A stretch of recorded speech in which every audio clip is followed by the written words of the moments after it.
Good afternoon. I'm Tyler Danberg. Ohio State defensive coordinator Matt Patricia has agreed to a new deal to keep him in Columbus. The details on the contract have not been announced, but it's expected he makes around $3 million a year, according to 11 Warriors. That would make him one of college football's highest-paid coordinators. MLB spring training today. Guardians have started off 4-0. They take on the reigning world champion Dodgers at 3:05. Kevin Williams on the bump for Cleveland. The Cincinnati Reds face off against the Kansas City Royals at 3:05. Southpaw Andrew Abbott gets his first start on the year for the Reds. NFL, ESPN's Mel Kiper released his second mock draft ahead of the NFL Combine. 4 Buckeyes are in the top 7. Caleb Towns going to the New York Jets at number 2. This update sponsored by BMI Federal Credit Union, voted best credit union for the past 8 years in a row by CBUS Top Picks. Visit bmifcu.org to learn more. It's time to add some spice to your nooner. Nooner. Funny. This is the place where big-time guests, bold opinions, and little cute doggies come together. This is Rothman and Ice. Sponsored by Pella Columbus, the #1 rated windows and doors in Columbus. All right, here we go. Rando Tuesday style, Rothman and Ice. Nice show planned for you today. We'll lay out the menu shortly. My man, Matty Ice, to the right. TLC behind the glass. Good to see you, my man. Good to see you, man. You feeling good over there today? You looking good? Feeling strong? Good, man. Good to see you. Here we go. Good to see you as well. Absolutely. Hope everybody's having a nice little start to their, as you say, Rando Tuesday. Yeah. Tuesday is always kind of that clunky day of the week for me, but it's always good to be back in the building with you, big dog. Thanks, my man. Same here. We'll do the floor is yours. Top of the hour at 1 o'clock. Your chance to get in and rant a little bit. Tell us what is on your mind. We'll have our usual guest of Tyvis Powell on a 1:30 slot there. I've got a little game to play with Tyvis today. Okay. I didn't even ask you guys about this, so I'll get your stamp of approval on it. And you can tell me whether this is worthy or not. All right, what do you I got? don't even want to tell him.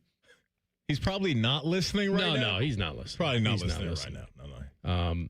So I want to play a little bit of true or false with him, or maybe accurate or inaccurate.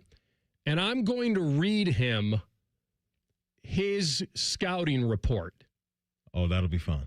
From pre-combine. Okay. And I want to hear whether he thinks that was out of bounds, or that was maybe kind of right, or maybe it was right at the time, but it turned out to be wrong, or was wrong at the time, but it turned out to be right.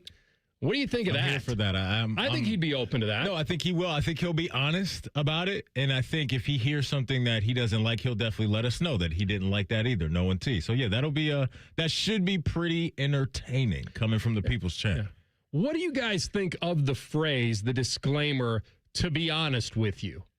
I hear it all the time. Maybe I say it. I don't think I say it that much. To be honest, but it's when when athletes get interviewed, or to be honest with you, and it's almost the disclaimer of, well, now I'm actually going to tell you the truth. That there's some BS coming on the other side. No. It's actually that everything that came before that was BS. Now, to be honest with you, here's the truth. Yeah, I'm not. That's what I'm not. I don't think that's in my bag. I don't think I say that. Yeah, I don't know if I do either. I have a million crutch phrases, but I don't think that's one of them. What's your go-to crutch? I don't even know. Nicole Sheeran called me out. Not really called me out, but she, I say listen, man, a lot. And I didn't know, when I'm, resetting, listen or. I got it. That's mine. I didn't even notice I got one for you that I love that's really good, but I almost need a drop for it. What do I know the drop for it. I don't even think I'm going to tell you today. Because I'll probably say it. No. Well, I got to get a drop. Curious. I got to get a drop for it first, which I know the drop I want. Okay. And then when you do it, I'll be able to fire it. Okay. A crutch for me that I use. I don't know if it's a crutch. Yeah. It's just but a go-to. We kind of all have our, hot items on the menu that we talk about. Yeah. To get from point A to point B, sometimes you need that normal springboard. Okay. Well, Nicole Sheeran says I say listen, man, a lot, or listen a lot. So you're going to call her out about something on TV or something? I don't watch a lot of her hits on TV. Okay, that's it. There you go. Wow, that's the best revenge. And I'm looking at a half empty. Sorry, it went wrong. Sorry, it went wrong there. I was just didn't hit the snare. I was so excited. I was so excited. You got anything to call her out about? What would I call her out about? I don't even know. I don't even watch. Who is she? What channel is she on? Oh, man. So anyway, I've heard that a lot. To be honest with you, and I always think in the back of my mind, so everything you said before that was just not being honest. Just fluff? Yeah, I think it's a crutch. All right, so there's been a lot of talk coming off this Michigan State game about Devin Royal. And I will tell you that I was the one yesterday, and I did most of this in the hallway, unfortunately, not on the air, because we had so much of the Olympic hockey to talk about. So I hosted another show in the hallway. Who was your audience out there? I think it was TLC. Okay. Yeah, maybe some other stragglers, maybe some people walking by. Calvin, Alicia, security, that's right. Alicia. That's right. They were all tapping in. Captive audience. They got to be here. Right. They're paid to be here. And my original thing was this. The optics of it were bad, right? The optics of a guy in a pseudo must-win, tough time of year, got to stack up dubs and all that. And the optics of it, that he was on the bench, that he was there, that he looked okay. People were calling him out, smiling, laughing, whatever. Mm-hmm. And if you're good enough to smile, you should be good enough to play. And if you don't have a towel over your head or your head and your hands on the bench, then you should be playing. And that's bucket at your feet. And that's what I kind of heard. And originally, I really defended him. Mm-hmm. And I didn't go all the way because I didn't want to play doctor. I really didn't. I really don't have any clue what he was dealing with. But it doesn't sound like it was an injury. It sounded like he was depleted, like he was sick. It had gone through the team. Yeah. And it wasn't something that he didn't want to play because he could aggravate it more. And it was one of those where you might need him here down the stretch. Not that you wouldn't need him against Michigan State. You would. But my point is that he wasn't. I always use the phrase, are you more of a liability or an asset? Which side are you on? But in sports, all the time, we praise guys that play hurt, that play not 100%, that leave it on the floor. Play-Doh, fudge factory, cliche. Just roll it out there. You got to carry me off. And that's what we do. And so I was defending that let's not just go all in on optics. Let's not just say because he was there, he should have been playing. And then I started thinking about it, and I don't think Jake was asked about it directly. I don't think, nor would I expect him to, I guess, to be honest with you. I don't think he would have done that. You saw Bill Self walk the line with Peterson last week about how, it's frustrating, it's disappointing. Jake didn't go to that route where you're kind of semi calling the kid out, but you're not. Mm-hmm. You're like questioning it, but you're not answering it. Sure. Like he didn't do any of that. And so I came in today thinking that it should have been asked what's going on with him and why couldn't he go? Now, he did mention that he tried to warm up, wasn't feeling it, and that's it. And then there was nothing past that. And so I'm now in the camp of that I am surprised he didn't try. I am.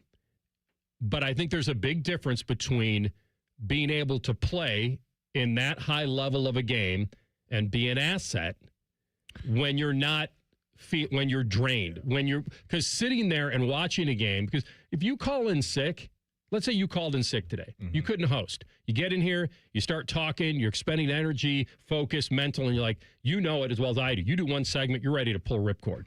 Because how you're feeling before you came in, you're like, oh, I can host today, no problem. But there's a difference between you sitting on your couch and watching a movie today. And wait, he can watch a movie, why can't he host? And so I don't really know where to come down on this other than I'm not his trainer or his doctor. I will admit the optics were not great.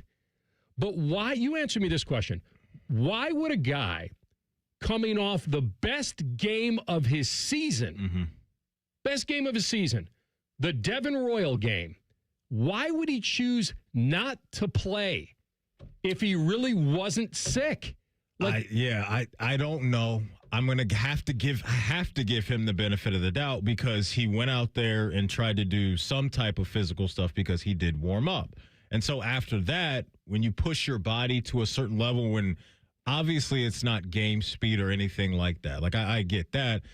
I guess he clearly felt like I don't have enough gas in the tank to go right now. And you mentioned the doctors, the nutritionists, all those people, the trainers that are around. I'm sure they had everything available to try to help him get through that game. And so it's always a delicate topic to talk about because you're right. I think whether you're a coach, a teammate, a fan, when you have a guy that's an important piece to the team, which we know he clearly is, there's always going to be a lot of people that say, man, you just got to at least go out there and try during game action. And if you can't, then it's kind of like we understand. I'm not going to knock a guy for not playing and smiling on the bench. Like, to me, that doesn't matter that much. Like, I don't know what people want for him to be. They want him to look sad. sick. I mean, that's what they want him to do. To me, they want him to look sick. To me, that's not a big issue. Like him being around his guys and at least wanting to be there. And so it's just one of those things where I don't really know how I can judge it because I'm not in his mind and in his body at the time. We do that we just talked about, during the baseball season, Bo Bichette playing with a banged up knee and going out there and hitting that big time home run for the Blue Jays.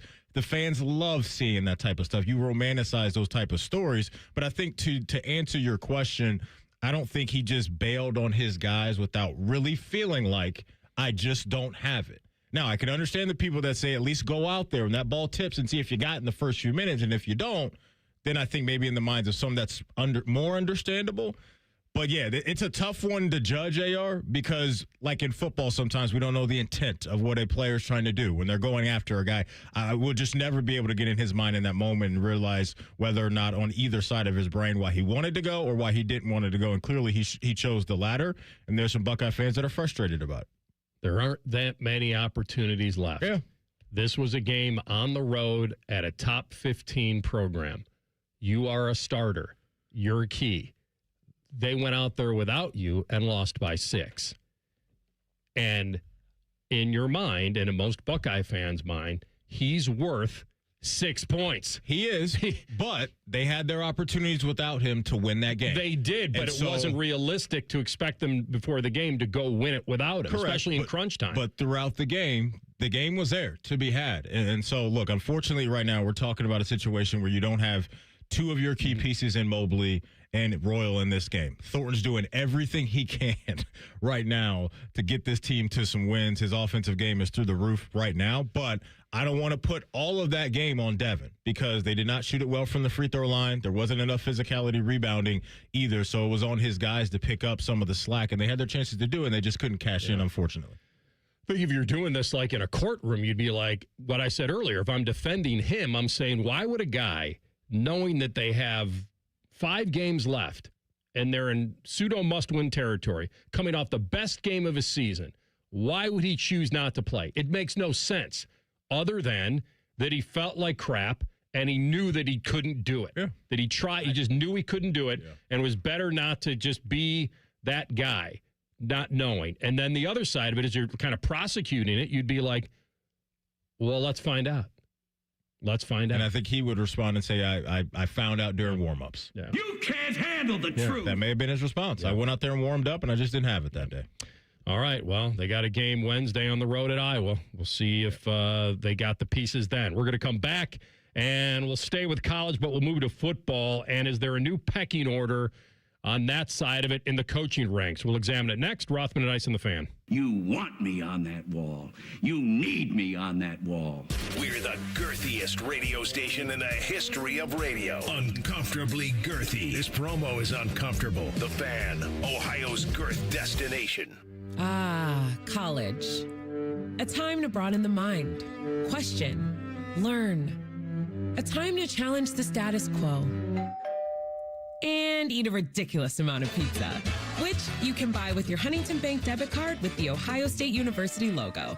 Huntington Bank is proud to be the official consumer bank of the Ohio State University and the unofficial bank of pizza. Let's go Bucks! Let's get more from money. Switch to Huntington Bank. Welcome.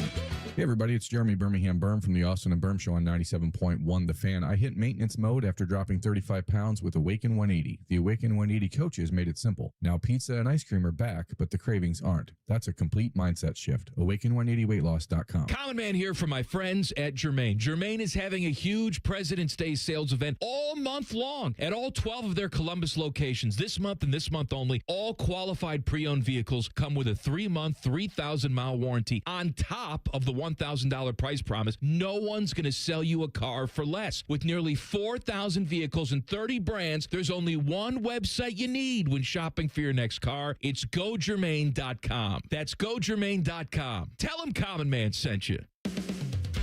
Hey, Central Ohio, it's Andrew from Home Team Solutions. And yes, we buy houses for cash the easy way. We've been buying houses for over 20 years and we've seen it all. Whether you've inherited a property, you're behind on payments, the house needs work, or just want to avoid the hassle of listing, we've got you covered. No repairs, no clean out, no stress, just a fair cash offer and you pick the closing date. We've helped hundreds of homeowners sell fast and hassle-free, and we're proud to have 5-star reviews all across Central Ohio and an A+ rating with the BBB. If you're ready to sell your house the easy way, call Home Team Solutions at 614-962-SELL. That's 614-962-7355, or visit us online at selltohometeam.com. Home Team Solutions, local, trusted, and family-owned. Again, that's 614-962-SELL. 614-962-7355 or selltohometeam.com. Hey, Columbus, big news. For a limited time, get Uber One free for a full year so you could save on food and rides. That's a $96 value on us. Just use code Columbus. Get 1 year of $0 delivery fees, 10% off eligible food and grocery orders, and up to 6% Uber One credits on rides. Sign up for this limited time offer today using code Columbus and save big with Uber One. Offer valid through 3/31/26. Savings and $0 delivery fee on eligible orders and rides only. Fees and terms apply. See app for details. Disasters strike, fires, hurricanes, earthquakes.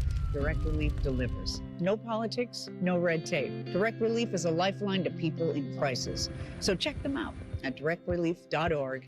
And if you can, donate.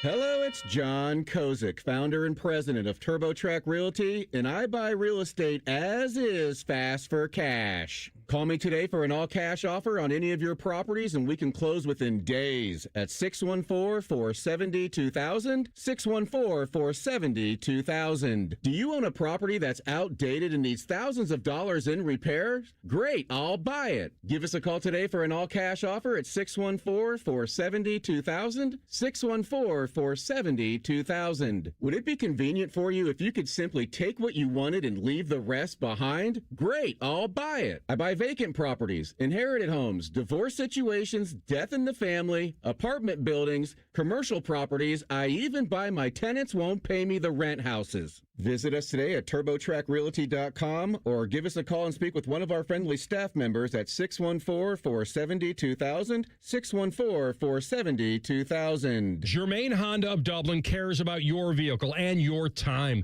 and they do that with same-day service with no appointment necessary.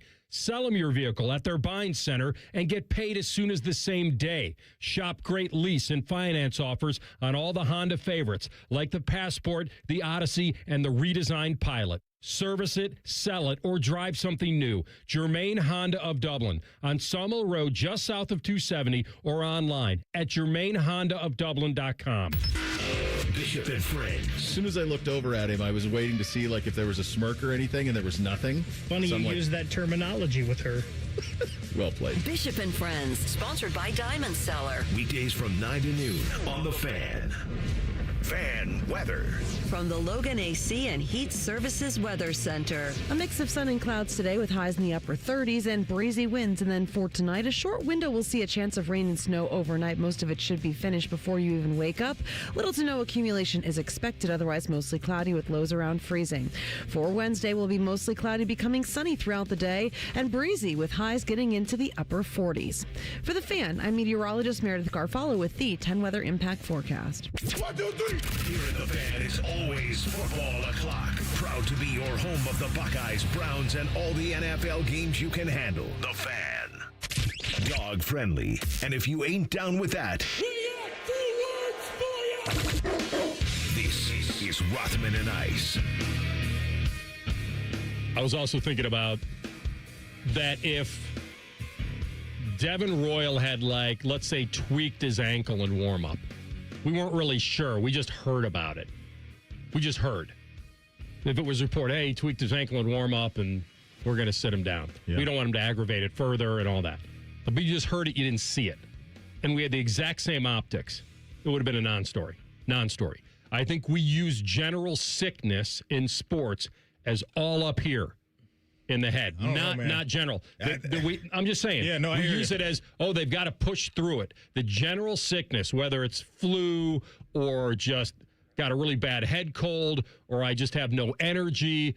I tried, but like I feel like if you're not in bed dying like of the flu, you know what it'd be like? It'd be like if I called in sick today. If I wasn't feeling, I woke up this morning, I'm like, oh no, it's coming. Like I feel like I got a flu coming on. And then it breaks. Like let's say at 11:30, I'm starting to feel better. But at 8 in the morning, I felt like garbage. And I called in sick and you guys got a fill-in host. Yeah. And then around 1:30, a friend of yours sees me out to lunch.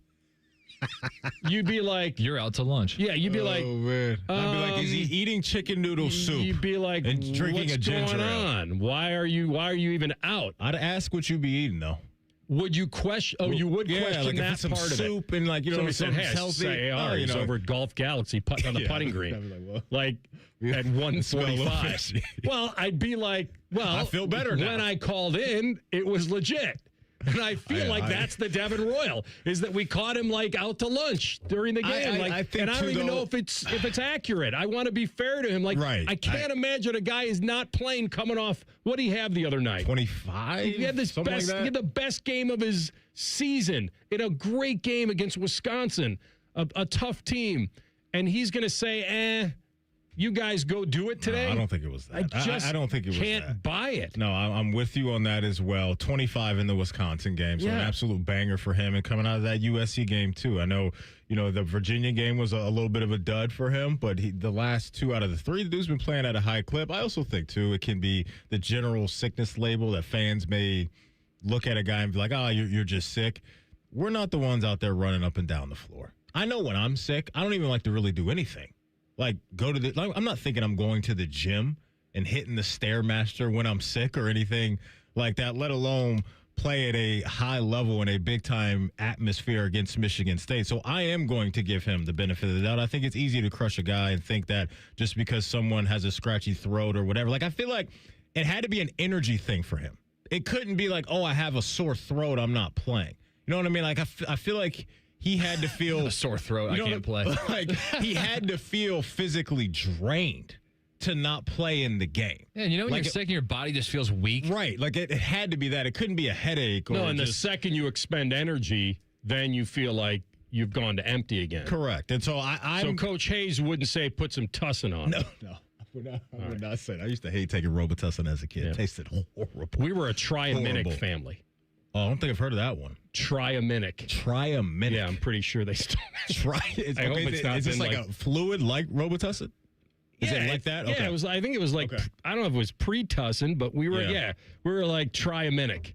What's the stuff? The vape? What's that stuff? AR? The vape. The what's it called? No. The stuff that you can like rub on your chest. What's that called? Vapor. Vicks. Vapor Vicks. rub. Yeah, I used to love that as a kid. The smell of that. I used to be in on that. The original vape. I don't know if this is real or not, but my grandma, her side of the family grew up in Virginia, Sunnybank, Virginia, very small town. That's fantastic. They believed in this thing to where when you do have a sickness come over your body, you slice up some white onions, you put them in your socks, and you sleep through the night with that. And when you wake up in the morning, the sickness is gone.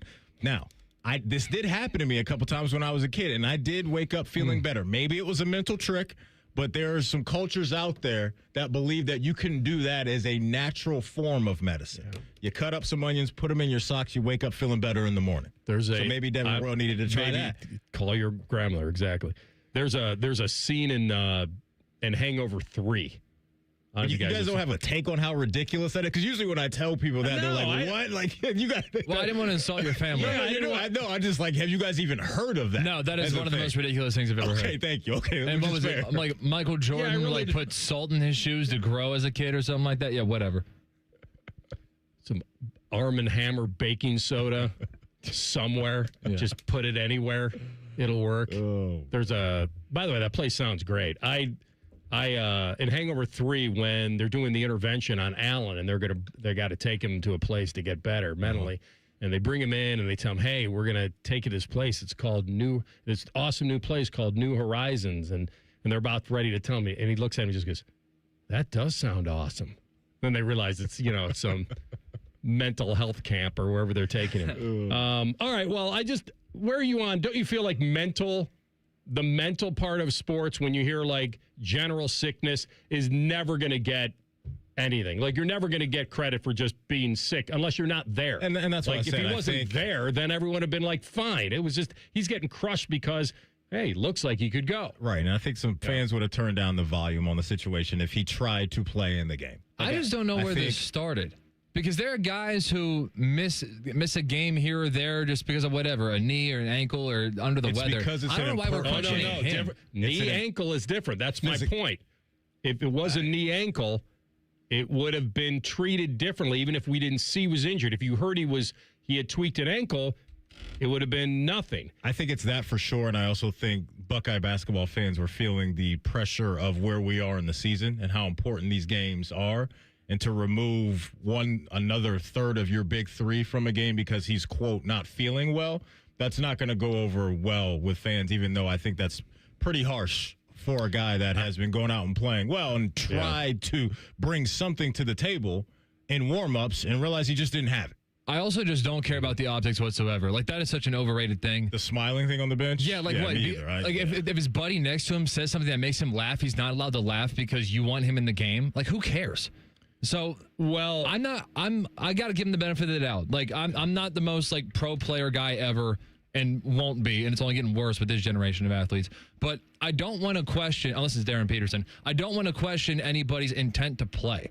And so I don't want to just look at Devin Royal because he got caught smiling on camera and wasn't pissed off for 2.5 hours straight. You didn't question Peterson from Kansas this last week? No, I'm saying he's the only one I have questioned his effort. I'm saying I don't want to question Devin Royal's like effort or want to just because somebody said something that made him laugh. Like, does he have to be pissed off the entire game and then he can laugh when the game is over? Like, that's just a ridiculous standard. It is, and that's what I said earlier. Like, unless he's got a towel over his head, and even then, if he's so sick, why do you have him on the bench? But again, that's optics, too. Like, you don't need a towel over your head to be too sick to play. True, but, I mean, if he's sick, you don't even want him around the team, do you? I got a phrase. If all it is a bad look away. So if it's a bad look that he's laughing on the bench, look away. That's a you problem, not a him problem. I know, but shouldn't we start questioning? Here I am being pro player all of a sudden. Yeah. It's a case-by-case process for you. Thank you. I'm just asking That's you how it guys, should be. If you're too sick to play, I don't know if it's contagious or anything. Like, you know what I mean? Like, I guess we'll have to go down that road. Can he spread it around to his teammates? That's right. Yada, yada, yada. I don't know. I'm sure they vetted that entire situation. But, yeah, to me, the whole smiling thing, that's a non-story for me in the whole equation.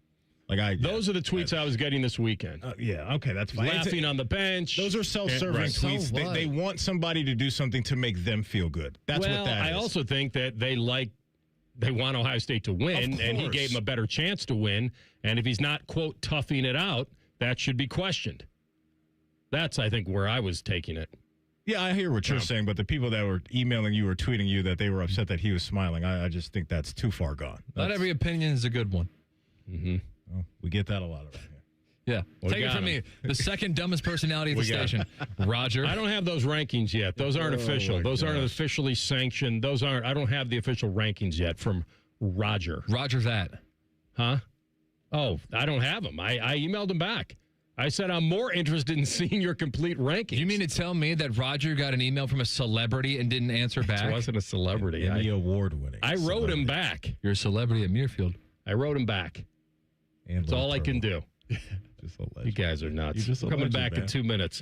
In Augusta. Stephen Natron Means.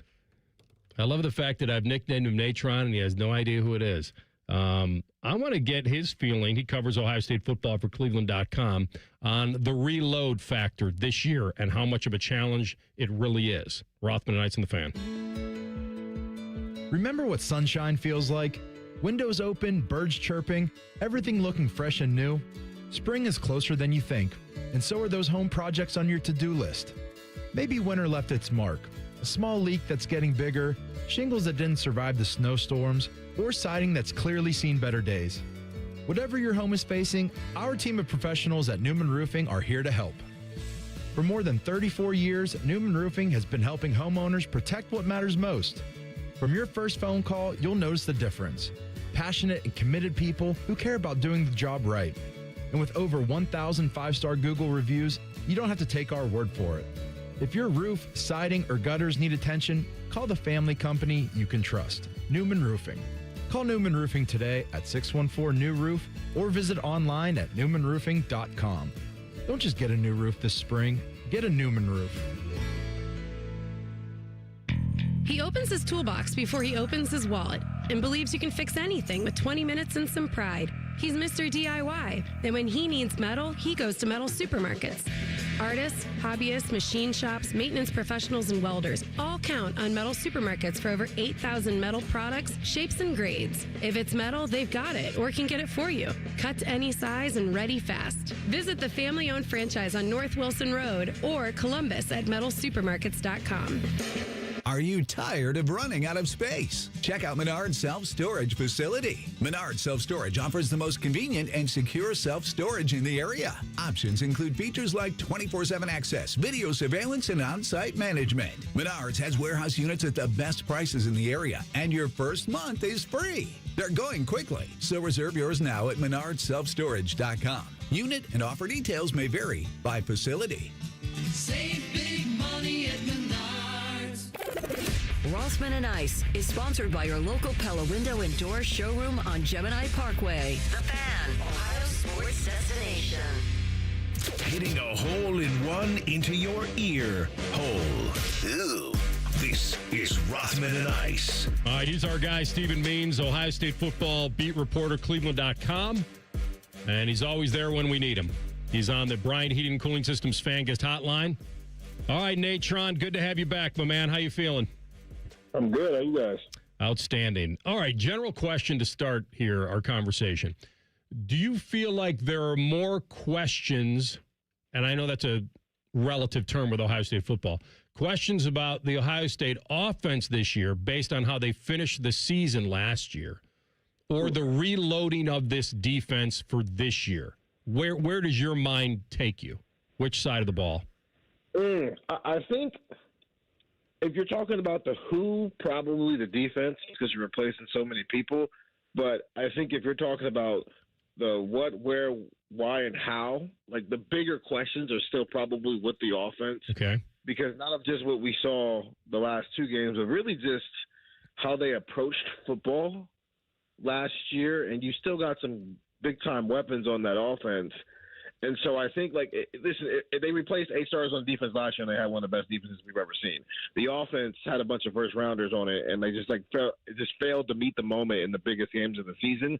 And so I think that's a bigger question mark for me than who's going to fill the nickel or the cornerback or the will linebacker spot heading into spring practice right now. Yeah, and your confidence can be rooted in obviously the talent, but also the guy that's calling the plays on the side of the ball, right? And we got some new news, right, involving Matt Patricia yesterday. Contract extension. Steven, do you have any details on the contract, one, and then two, just how big of a get this was, obviously, for Day to retain him? Not yet. We don't have any official details, but this has been done, obviously, for a couple of days now, and obviously Ryan Day's been out on a boat. So it's not like he's been, concentrated on announcing this information, but it has been something that's been obviously an ongoing conversation for the last couple of months here, and it got done here in the last week and a half here. And it's a pretty big deal with what Matt Patricia was able to do last year, and so being able to retain him and keep him out of the NFL, and then pairing that with a former also NFL head coach on the offensive side. From a coaching standpoint, I think this might be the most impressive coaching staff that Ryan Day has had. You know what? On paper, yeah, that sounds correct. I know when Arthur Smith was hired, it was all of the conservative offense and running the football. But I think he can elevate the running game, and obviously that should help everything in the offense. What are your general thoughts about what he brings to the table? I think about it this way. If you're upset and it's like, Arthur Smith wasn't a good NFL head coach, well, good thing he doesn't have to play against NFL teams every single week, right? He's going up against college kids every single week. And I think he provides some balance that maybe Brian Hartline didn't bring to the table. And we're not just talking about his experience as a play caller. It just felt like too much of the same thing when you got Ryan Day, who's a pass game guy, Brian Hartline, who's a pass game guy. And it felt like at times last year the run game kind of struggled. I think when he had Chip Kelly here, it was a proper marriage between what Ryan Day already brings to the table with the passing game, and you mix that with what Chip Kelly was as a run game guy. I think you have a similar thing here where but there's nothing wrong with Ohio State's passing attack. They've got a 5-star quarterback who's one of the best quarterbacks in college football, and they got a room full of deep receivers who can all make something happen. The run game last year was a bit of a question mark, and it felt like they never really figured it out, and the only games where it was successful were against Rutgers and UCLA, who weren't very good run defenses. So if Arthur Smith can come in here and tweak that and maybe bring some new ideas to the table, and you pair that with what they might be able to do in the passing game, I think we might see a more balanced attack offensively where everything is a threat. A part of Arthur Smith's MO is how he likes to, implement the tight end play within his offense. Now, I don't know if that's personnel driven based off of lack of weaponry in Pittsburgh and maybe some other stops. But when you look at where that room is now with Max Clare leaving to go to the NFL, hit us with your take on how that room right now sits in the latter portion of February. Yeah, I think last year was so intriguing because we're trying to figure out why they did what they did offensively. We're talking about Ohio State here and all that tight end usage. Did they really think they had 5 guys that could play, or did they just maybe not have as much faith in the wide receiver room as they've had in years past? Did they feel like they saw something through the 9 months of preparation that said, hey, maybe we should play like this? They did reload in the tight end room with Hunter Wilson and Mason Williams, 2 guys Northwestern and from Ohio, and you pair that with, I think, Nate Roberts maybe flashed some things last year that suggest that he has a high upside. They've got a decent room. I do not think they are going to go tight ends galore in 2026 because they don't have as good as some of the guys they brought in are. They are not Max Clare. They're not Will Kazmarek level guys. They're not. Nate Roberts is not your 5th best tight end. Jelani Thurman is no longer here. Right? I think the depth might be in some of the other rooms where they might attack some things a little bit differently this year, though. They can still do some of that stuff. But I don't think we're going to be watching the Ball State game and in the middle of the second quarter be going, why are there 4 or 5 tight ends on the field? Why are they in I formation at the 45-yard line? I think that was personnel specific last year. I think Arthur Smith's experience allows them to do that if they feel the need to do it. But right now, just looking at the roster, I don't think that would be the best way for them to approach football this year. Because even if some of the wide receiver weapons that they have are unproven at Ohio State, they are still veterans. And the one guy who's maybe not that we expect to play is a 5-star son of a former NFL player, Chris Henry Jr. Stephen Means with us, OSU football reporter, Cleveland.com, as we talk Buckeyes here on the Bryant Heating and Cooling Systems Fangast Hotline. This may be tough for you to grade right now, but they did receive a fairly high ranking for portal additions. Do you have a favorite? Oh, yeah. I think Terry Moore, the safety from Duke, I think might be a bit of a hidden gem, and it's because he didn't play last year while he was rehabbing an injury. But listen, you're not going to replace Caleb Downs. That dude's it's him, it's Mike Doss, and it's Jack Tatum. That's the list when you're talking about great Ohio State safeties. Everybody else is at best a tier below where those 3 were. But it doesn't mean you still can't have an impact at that position. Jalen McClain coming back as a second-year starter and third-year guy here, he should have an impact. I think Earl Little was great. But I think Terry Moore, I think there's a chance that safety tandem back there of Jalen McClain and Terry Moore might be one of the best in the Big Ten if Terry Moore hits and can get back to the level he was at pre-injury at Duke when he was an all-ACC level performer. I think that one is one to really pay attention to in terms of, like, we look back on this transfer portal class a year from now and go, man, where they really hit a home run. I think that's like the best case scenario with Terry Moore being that. Going back to offense, Carnell Tate, about to hear his name called probably really soon in the first round of the NFL draft here in a couple months. And so now this offense is going to have to replace a big playmaker opposite Jeremiah Smith. You brought up Chris Henry. We know Brendan Ennis is a vet, but the wide receiver you believe that's capable of taking the top off the defense and creating those explosive plays when it's not number 4, who do you identify as potentially that guy?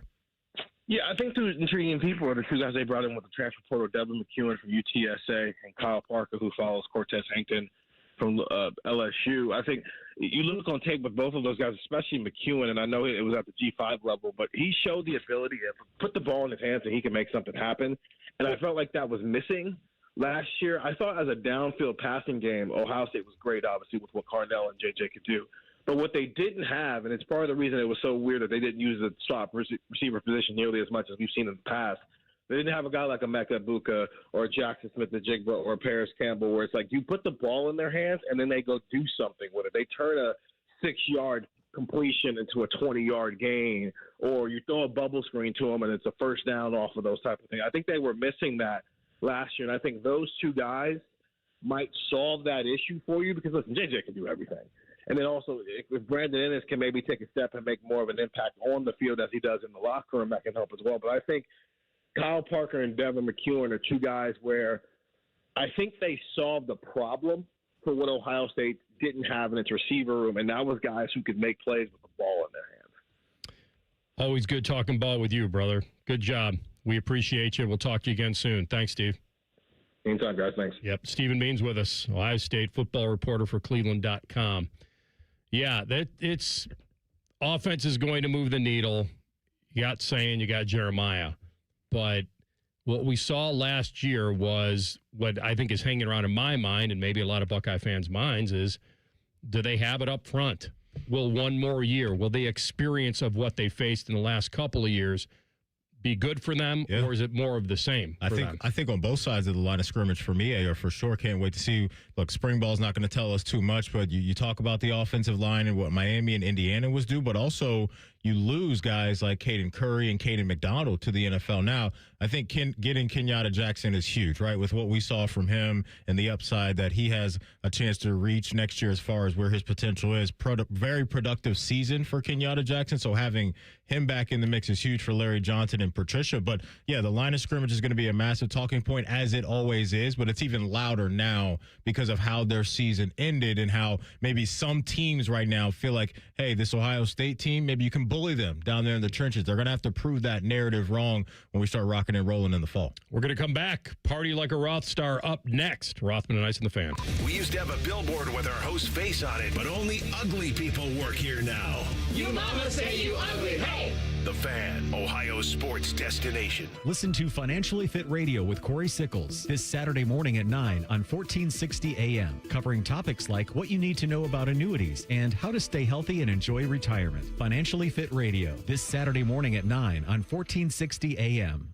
Would you enjoy watching a football game if the officials were paid a bonus for every flag they threw? Or a basketball game where the refs got paid for every foul they called? Okay. How about hiring a furnace and AC company that pays its technicians by the number of parts they can sell you? Hi, this is Dennis, president of Care Heating and Cooling, and today, this is how many companies operate. They call it performance pay, and it rewards technicians by paying them more for billing you more. Why is this bad? Because it abuses your trust in a technician to be treated fairly and honestly. At Care, we've been family-owned for 31 years and have always paid our technicians by the hour for repairs. We'll show you exactly what needs to be fixed and why, and give you our low upfront cost before we start. And unlike other companies, our technicians will never be rewarded for throwing more flags. Our Central Ohio-based staff is here for you 7 days a week. Care Heating and Cooling. Book an appointment online at careheatingandcooling.com or call us at 1-800-COOLING.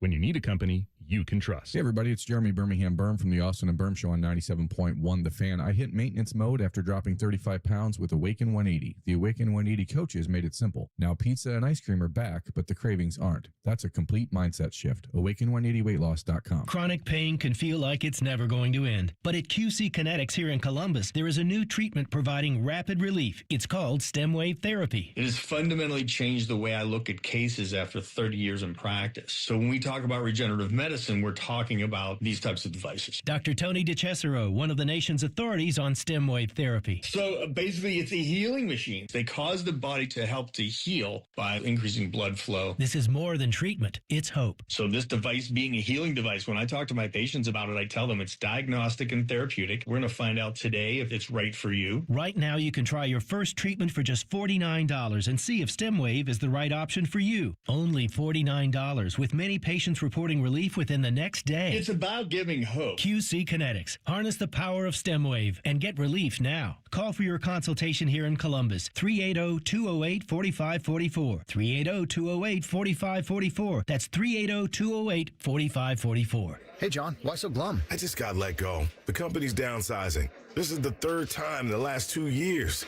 I'm done with this. Have you thought about My Computer Career? I've heard they can train you for a career in IT in just a few months, including cybersecurity and the basics of AI. And you don't need prior training or experience. Now that's a recession-resistant career. Wow, thanks. I'll check them out. Go to mycomputercareer.edu and take the free career evaluation. Mycomputercareer.edu, an Elite CompTIA certification partner. Financial aid is available to those who qualify, including VA benefits. It's Skyway time at Skyline Chili. Come get your Skyline 3, 4, or 5-way with 50% extra cheese at no extra charge. Regular and large ways only at participating Skyline restaurants for a limited time. With all that can go wrong in your home, it's enough to make you say, oh, brother. With Brothers Roofing and Construction, one call covers it all. Roofing, siding, rotting decks, bad chimneys. We take care of it all. And we do it right the first time. The rings, the moment, the forever. Make it unforgettable. Join us February 27th and 28th for Diamond Seller's Wedding Weekend. Enjoy preferred bridal pricing on wedding bands and engagement rings now up to 30% off. Visit Diamond Seller on Selma Road or at Easton Town Center. Oh, what? Just cleared that drain last week. At the Waterworks, we mean clean, which means we don't just clear your drain, we actually clean it. Get your drains good as new with the Waterworks. Better care, better value, better results. Morning Juice is now on YouTube, weekday mornings starting at 6. If you're a fan of Bobby Carpenter, he's ready to attack and dominate. If you're a fan of Jeff Gutoff, drive directly to a hospital. Seriously, The Fan. All your favorite fan shows are available when you want them. Head to 971thefan.com and hit that subscribe button. The Fan, Ohio sports destination. Let's all gather into the Kiki. It's time to party like a Roth star. All righty, my man. Party it up. You want me to lead off? I'll cook. All right, I'll cook go first. You know, NFL Combine's popping off right now. You got head coaches and GMs talking. It's good to scratch that football itch to a certain degree this week. So I really enjoy NFL Combine week over there in Indy. I'm going with a guy, AR, that isn't going to be on a team here in a few weeks, but my God, has this man won at life. And I'm talking about Kirk Cousins. The Atlanta Falcons GM took to the podium today and they said, yeah, you know what? We're going to let Kirk test free agency at the beginning of the new league year. We're going to cut him. But I don't feel bad for Kirk Cousins because Kirk Cousins has cashed in and then some. The man, after 2 years in Hotlanta, folks, he's racked up $100 million. And then I saw Warren Sharp put out this tweet. Most NFL career earnings. Matt Stafford, $403 million. 1 Super Bowl 7 playoff wins. Aaron Rodgers, $395 million. 1 Super Bowl 11 playoff wins. Tom Brady, you may have heard of him. 7 Super Bowls, 35 playoff wins, which is nuts. 35 playoff dubs, $333 million. And then AR, here comes your boy. Kirk Cousins, $322 million, 1 playoff win. My God, he is living life at the highest of levels. He struck gold in Washington with those franchise tags. He struck gold in Minnesota, and then he got blessed with one of the craziest contracts slash quarterback situations in Atlanta, and it's made over $322 million, 100 of that 322 over the last 2 years. Kirk Cousins is winning that life, folks. He's partying like a rock star. Need to look up some of those salaries back in the day when, like, Jim Kelly was making like $1.4 million, and that was like for the year. Big money. It's crazy, man. Big money. When you rack up his resume versus the other guys that I mentioned, he is 4th all time in most career earnings in the league and has 1 playoff win. Finessing the system. First team all ski mask. Kirk Cousins. He's on that roster. Good for him. The top 31 NFL league base salary figures. This was in 1982, which was a strike-shortened season, actually. So this number doesn't include signing bonuses or performance clauses. This was just what the players earned for 9 games during that strike-shortened season. And Archie Manning for the Houston Oilers made $600,000. Ken Stabler made $450,000 for the Saints. Steve Ferguson made $440 for Buffalo. Steve Bartkowski for Atlanta made $410. Plunkett made $400. Ron Jaworski made $400. All these guys. Nuts, man. The best running backs, Franco Harris and Tony Dorsett, were making $350,000. A ham sandwich and a Capri Sun. My goodness. Then start paying taxes on that, too. Tommy's everything. This will be a long one, but I think it's a good one. And it's a 32-year-old who was picked in the 5th round, 130th overall in the 2012 NHL entry draft. He was the lucky 13th goalie to be picked in that draft. 130 overall. He was the 13th. To put that in perspective, we took Corpy at 62 overall because he was ranked the top 3 European goalie that year. And I remember talking about goalies before the Olympics last week, and I was saying, that Canada had the depth and we had the goalie. Without question, the Americans had the best collection of goalies, whether it was Connor Hellebuck or Jake Ottinger or Jeremy Swayman. And we knew we'd need that type of Vezina caliber guy to carry us to gold. And I started thinking about Connor Hellebuck and the fact that you could win the Hart Trophy as the MVP, but when it mattered most, people weren't sure he could be the guy. Yeah. He hadn't shown it in the playoffs. And when any goalie has an off night, it's not pretty. But Sunday, he stopped 41 of 42. He got some luck along the way, but also may have made the best save in history of the Olympics on Taves when he reached back with the stick and deflected that away. It was an absolute just bump in. And he'll forever now be the goalie who may have made the greatest save on the biggest stage ever to help Team USA win the gold against Canada for the first time since 1980. And a lot of his playoff performances kind of were under a lot of scrutiny. And now his legacy is cemented, I feel. And, okay, maybe he'll never win a Stanley Cup or all that, but on the biggest stage, a 3-time Vezina winner, when we needed your best, he gave America his best. And it's amazing. So, Connor Hellebuck, you delivered, and you rose to the occasion, and it was one of the coolest things. And I know about expected goals. Canada, from an analytics standpoint, and I'll explain this to you a little bit, but the analytics of the high danger chances, not every shot's not created equal, as you know. Every save's not created equal. But Canada their expected goals was 5.7. We held them to 1. Ours was 2.7. We scored 2. And he was the difference. Put a nation on his back and won the gold. Connor Hellebuck is partying like a Roth star. Our second candidate for me, I got to go with the alien, AR. I got to go with Victor Wembanyama. Last night up in Detroit, the Spurs and the Pistons were getting busy. Almost had a fight in that game. It's something about the Detroit Pistons right now. Like, they're trying to live up to Bill Laimbeer, Isaiah Thomas, and what those guys are doing. Every time there is some static between two teams, one of the teams that is involved is the Detroit Pistons. Cade Cunningham pushing Stephon Castle to the floor. Jaren Duran, who's always in the mix for the Pistons, and Wemby were going at it.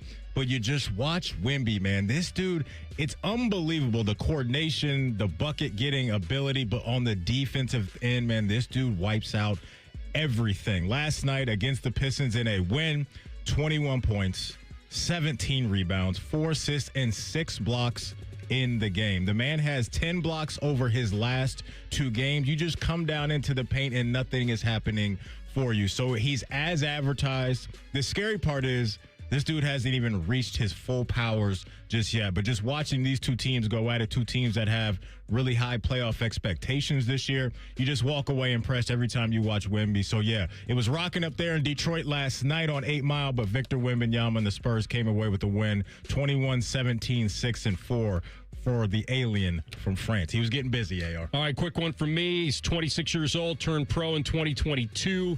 Raised in South Carolina, he won 3 state golf titles in high school by a combined 20 shots, went on to Clemson and became a second-team All-American, 2-time second-team All-American. Jacob Bridgman tied the 54-hole record at the Genesis this weekend, and then he wound up sealing the deal. And last year he qualified for the Tour Championship. His best career PGA Tour finish was a second place before this Sunday. $4 million later and a handshake from El Tigre. give it to Jacob Bridgman, partying like a Roth star, at the Riv. Okay, there we go. The worst beat in gambling happened this weekend of the craziest hodgepodge parlay. And I'll tell you what all the legs were, and then the last leg of it that seemed safer than maybe all the rest. Okay. We'll give you that at the top. Plus, it is time for The Floor is Yours. 821-9710 is the number. Give TLC a call, and we will give you the floor. Next, Rothman and Ice and the Fan. All the Ohio State conversation you can handle. The Buckeye Show. Weeknights at 6. Your Ohio State flagship station. The Fan. Enjoy more ways to save at Kroger, like low prices in every aisle. And you can clip and save more with digital coupons in the Kroger app. Plus, you can earn fuel points to save up to $1 per gallon at the pump. So it's always easy to save big. Kroger, fresh for everyone. Savings may vary by state. Fuel restrictions apply. See site for details. Right now, 3-pound packages of 80% lean Kroger brand ground beef for only $4.99 a pound with your card. Kroger, fresh for everyone. This weekend, I'm inviting you behind the scenes. Stop by our open house at Rosati Windows and see why we are the #1 replacement window company in Central Ohio. Visit our showroom and meet the people who stand behind our reputation. Then tour our factory and see all that goes into manufacturing our top-rated window. Visit this weekend and save 35% on windows ordered by March 31st. We're easy to find at 4200 Roberts Road, just east of 270. BMI Federal Credit Union is celebrating their 90th anniversary. As a thank you, they will be celebrating with monthly sweepstakes where 90 winners will win big. Visit bmifcu.org/90 years for more details. Germain Honda of Dublin cares about your vehicle and your time, and they do that with same-day service with no appointment necessary. Sell them your vehicle at their buying center and get paid as soon as the same day. Shop great lease and finance offers on all the Honda favorites, like the Passport, the Odyssey, and the redesigned Pilot. Service it, sell it, or drive something new. Germain Honda of Dublin on Sawmill Road, just south of 270, or online at germainhondaofdublin.com. Want to hear a shocking statistic?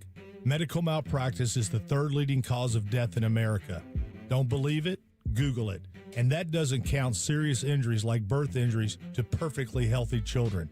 All doctors wear white jackets, but it doesn't make them all the same.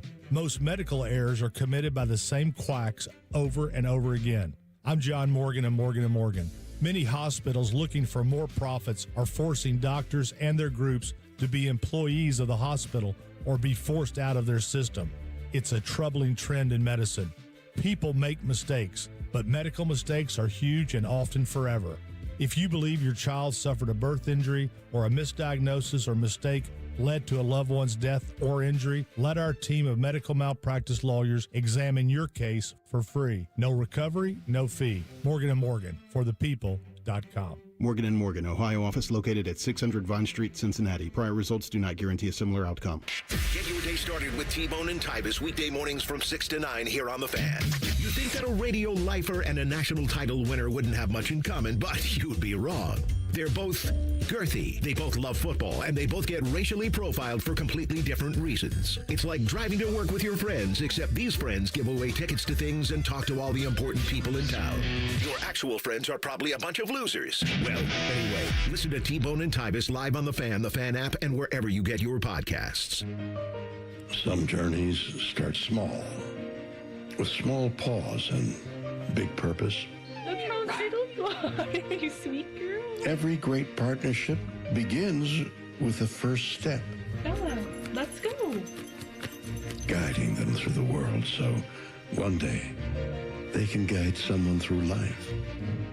With shared experience, confidence grows, and the path becomes clear. It takes time, patience, and love. But the reward lasts a lifetime. Good girl, Bella. You don't just raise a puppy. You raise a future. Become a Dogs Inc. puppy raiser. Give a dog a purpose. Give someone Learn more at dogsinc.org. As a teacher or coach, do you ever feel overwhelmed supporting kids' mental health? Teachers need tons of help. I had never experienced players being so down that they can't even participate. It's so important that we are constantly educating ourselves. It's the same as the CPR class to me. We're trying to save a life here. The Kids Mental Health Foundation has free tools and information developed by experts. Scan the QR code or check out kidsmentalhealthfoundation.org to get started. We got a higher home appraisal after we put away our African art and family photos. Has this happened to you because of race or national origin? Contact HUD at hud.gov/fair housing. A message from HUD and the National Fair Housing Alliance. Broadcasting live from the McDaniel GM Superstore Studios. Driving excellence since 1916. Chevrolet. Together, let's drive. WBNS HD1 Columbus. Good afternoon, I'm Tyler Danberg. Ohio State defensive coordinator Matt Patricia announced he's extending his contract to stay as Buckeyes DC. Linebackers coach James Laurinaitis on Patricia earlier on T-Bone and Tyvis. He's just a guy that is invested in the dudes, and they feed off that. And I think whenever you're a player and you have a coach who is invested in you and spends time, like, you can get coached harder by them because you know they care. Obviously, his football acumen speaks for itself, but he's just been a joy to work with. In 2025, Patricia's defense held teams to 9.3 points a game, fewest 2011. ESPN's Mel Kiper had 5 Buckeye first-rounders in his latest mock draft, including Caleb Downs to the Jets at number 2. This update is sponsored by Eco Plumbers. Get $500 in free plumbing services when you buy a new water heater. Visit geteco.com and book today. Breaking sports news when it happens on The Fan, Ohio's sports destination. Fascinating, informative, covered in dog slobber. You're listening to Rothman and Ice. All right, back at hour number 2, Tyvis Powell. Going to quiz him on his scouting report at 1:30. See if it was accurate or not. And the floor is yours, 821-9710. We got some callers in the queue. We'll get to them in a second, but I wanted to pay off on this. There was a bet made at MGM that had the following parlay reportedly come down to the final leg. So it was a $425 bet that would have paid over $1.2 million, if you believe it.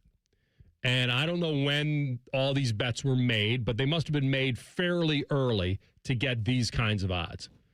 And it was a 6-legger, and here are the legs. Last year, it was Dodgers to win the World Series. Okay. So I'm going to make the assumption that it was bet either during the season or early in the season. Fernando Mendoza to win the Heisman. Tommy Fleetwood to be the top point scorer in the Ryder Cup. Check, check, check. And then some rando NFL game in week 4. The Bills are playing the Saints. Okay, so that's when it was bet. Yeah, well, that's when that one was, right. Maybe all of these were made right then. You at could maybe week 4. Maybe we could do it at week 4. Yes, probably so. That's correct. Okay, so now I'm trying to figure out when would the Indiana-Illinois game have been? That may have been right on the heels of Indiana putting up like 63 on Illinois. Maybe that's why Mendoza would have been an interesting Very pick possible. Mm-hmm. Let me see if that game was before or after, like, let's say September 24th. You said the NFL game was what? Week 4. Bills.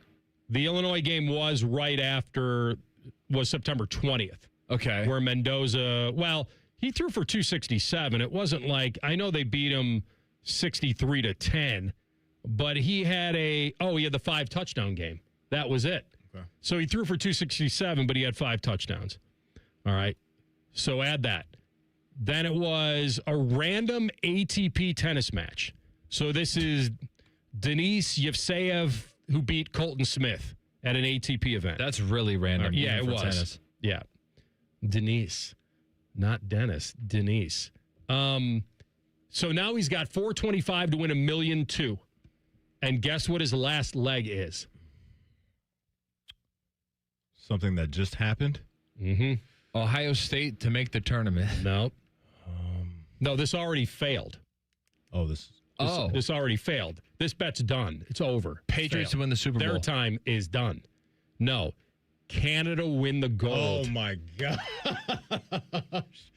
watching that game, that person probably was about to pass out. I'm assuming he hedged massively. You can't have a $425 bet that's playing $1.2 million and not fly to Vegas and say, all right, I need to get a loan of some massive proportion. Like I've got to somehow get a loan so I can put maybe not half, maybe you'd put a quarter, $250,000 on the U.S. By the way, the beauty of that would have been that the U.S. would have been probably even money or a slight dog going into the game. So you would have been hedging on the dog, which would have been great, not on the favorite. So I'm going to make a guess. Wild. But can you imagine hitting every one of those? And the one that feels fairly safe, you have the favorite? I probably wouldn't have watched the game on Sunday if that was the last thing. I don't think I would have been able to make it emotionally through that game, AR. Especially with how the game unfolded, going into OT and all that stuff. There's no way. But that's nuts. How about that for a bad beat? That is nuts. All right, we hit the phones, and we start with Mike in New Albany. Mike, the floor is yours, my man. I'm with Maddie. I've been on the floor passing out watching that game. Hey, Maddie, it's a little two-part thing, but first question for Maddie is, can I watch the Reds on FanDuel this year, or am I going to have to give MLB a C note in order to watch the Reds? And my question to you guys is, we got Mel Kiper's draft that just came out. Do you trade the number one pick? There's really only one quarterback. Boy, I would think you could get a lot for that one quarterback. You trade that pick out and see what you can get for that. So I'll attack the first part first. I believe this year us Reds fans are going to have to find the game elsewhere, and I think it's going to be produced through Reds.tv from the information that I've gathered, which is really unfortunate because MLB has been struggling with this the last couple years. I know Guardian fans have had to feel some of this as well. So it does not look like FanDuel Sports Network, that was before, I believe, Bally Sports Ohio, is going to carry the games this year. So look out for or Google Reds.tv, and you should have some information there as far as where we can watch Ellie and the crew get after it here in a little bit. But, Aaron, what are your thoughts on that's the second leg of that question there?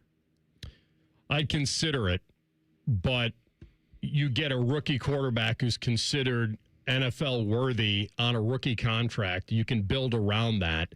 I'm not saying it's something that I wouldn't listen to.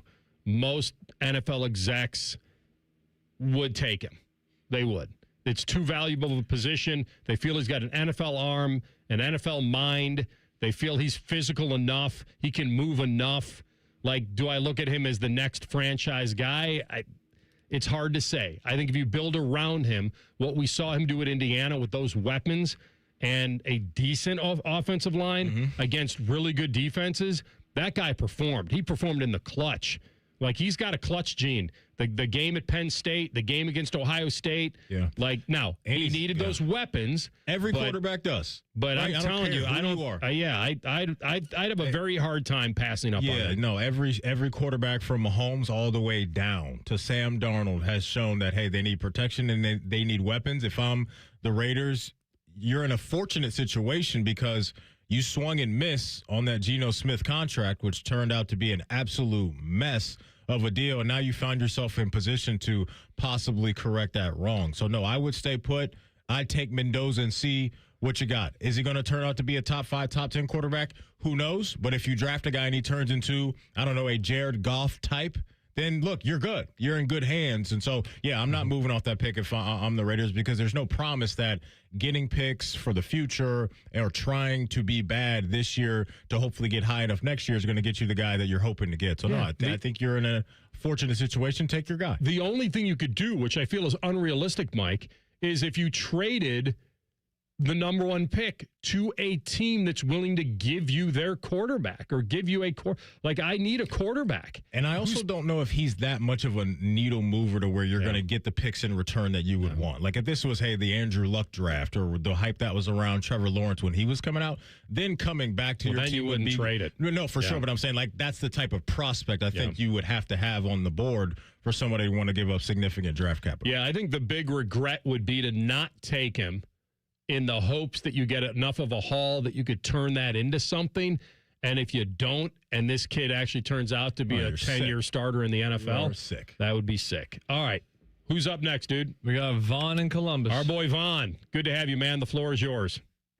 How we doing, guys? I'm gonna go rapid fire, trying to hit on a bunch of points. Leaving off there, the Browns did kind of just prove with that second pick swap for Travis Hunter that you can retool really fast. Harold Fanning, Carson Schlesinger. It's just counting on the Raiders to be competent, which is there lies the problem. Moving into they got Brady hockey. They do have Brady.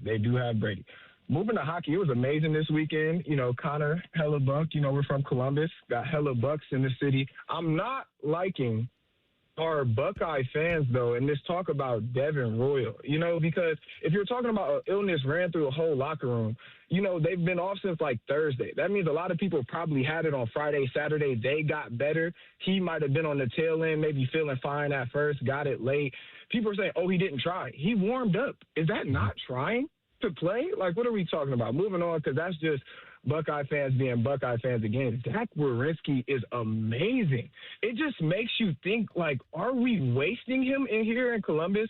Then I started thinking about all the sports where we waste star players. Jose Ramirez, Ellie De La Cruz, and Hunter Green and all of them. Will the rest figure it out? Who knows? LeBron James when he was here. It's like, oh, my gosh, is that what Ohio is known for? Because, like, just seeing him play with players that are as good as him, it's like, it's this simple? Like, Werenski's going to get it to you exactly where you need it. All you have to do is make the shot. He's going to get the stop. It's crazy. Oh, one last thing. Buckeye fans complain. The first problem was when we got Devin Royal and you wanted him to play the 4, there's no reason why you didn't get Dalen Swain to play the 3. Let him go to Xavier, and then now let him get a bunch of times 20-plus points a game over at Texas on a struggling team where if you match him with Bruce, Devin, you ended up getting Junie. Who knows what would have happened? That was a crazy miss when all they did was play each other in Division I state titles in Ohio. That was just crazy to me. Great call, my man. Good stuff on Z. Mm-hmm. And Adam King, which I know a lot of other people don't like him. I really don't mind him.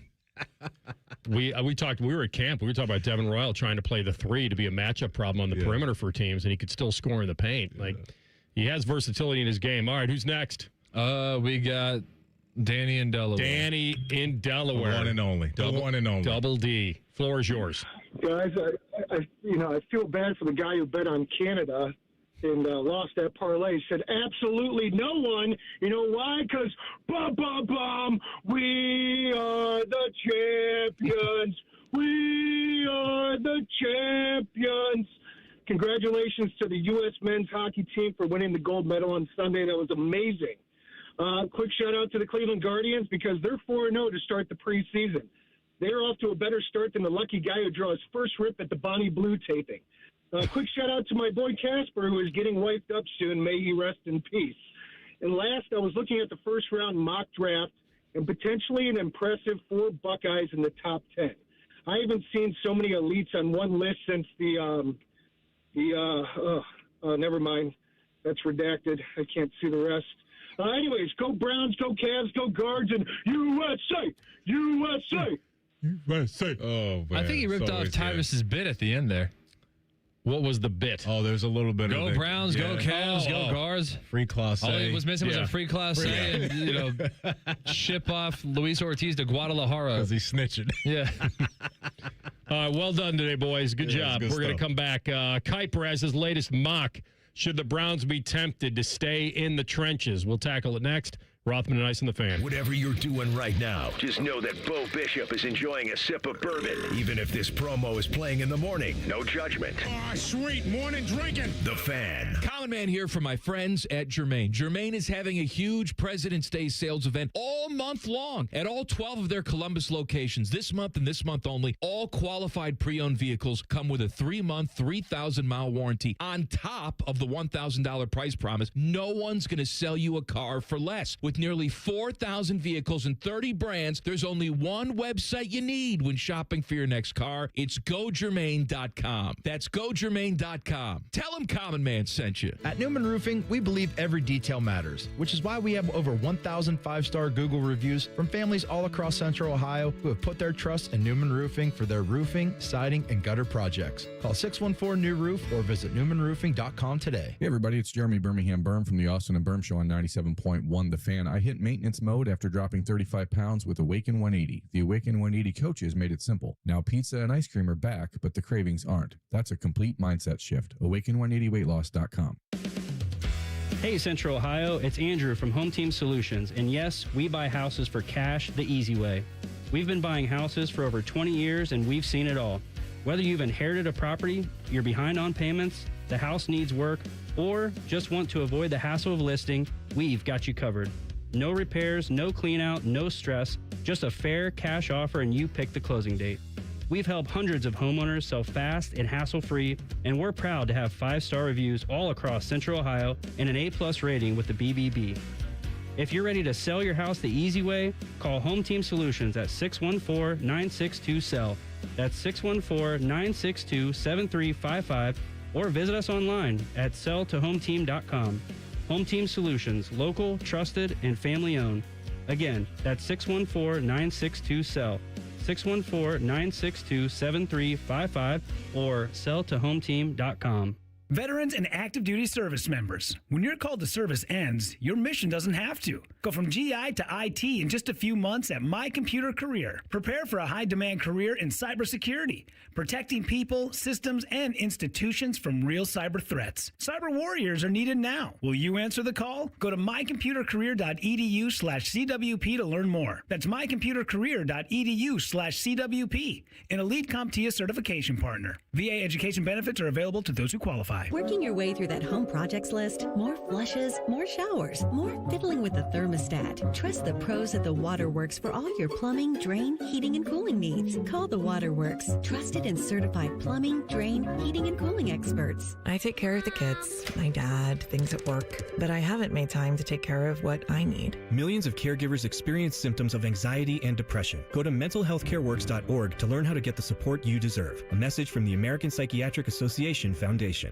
Hello, it's John Kozik, founder and president of TurboTrack Realty, and I buy real estate as is fast for cash. Give us a call today for an all-cash offer at 614-470-2000, 614-470-2000. I buy vacant properties, inherited homes, divorce situations, death in the family, apartment buildings, commercial properties. I even buy my tenants won't pay me the rent houses. Give us a call today for an all-cash offer at 614-470-2000, 614-470-2000. The ONN Daily Podcast. Get a recap of all the day's news from across the state. ONN affiliate WBNS TV reports. Haley Kirby reporting in downtown Toledo. From the State House, Kevin Landers. ONN Canton. ONN affiliate WKYC TV in Cleveland explains. In Marietta, Brett Wharf, ONN News. Emma Henderson in Genoa. The ONN Daily Podcast. Listen at ONNradio.com or wherever you download your favorite podcasts from the Ohio News Network.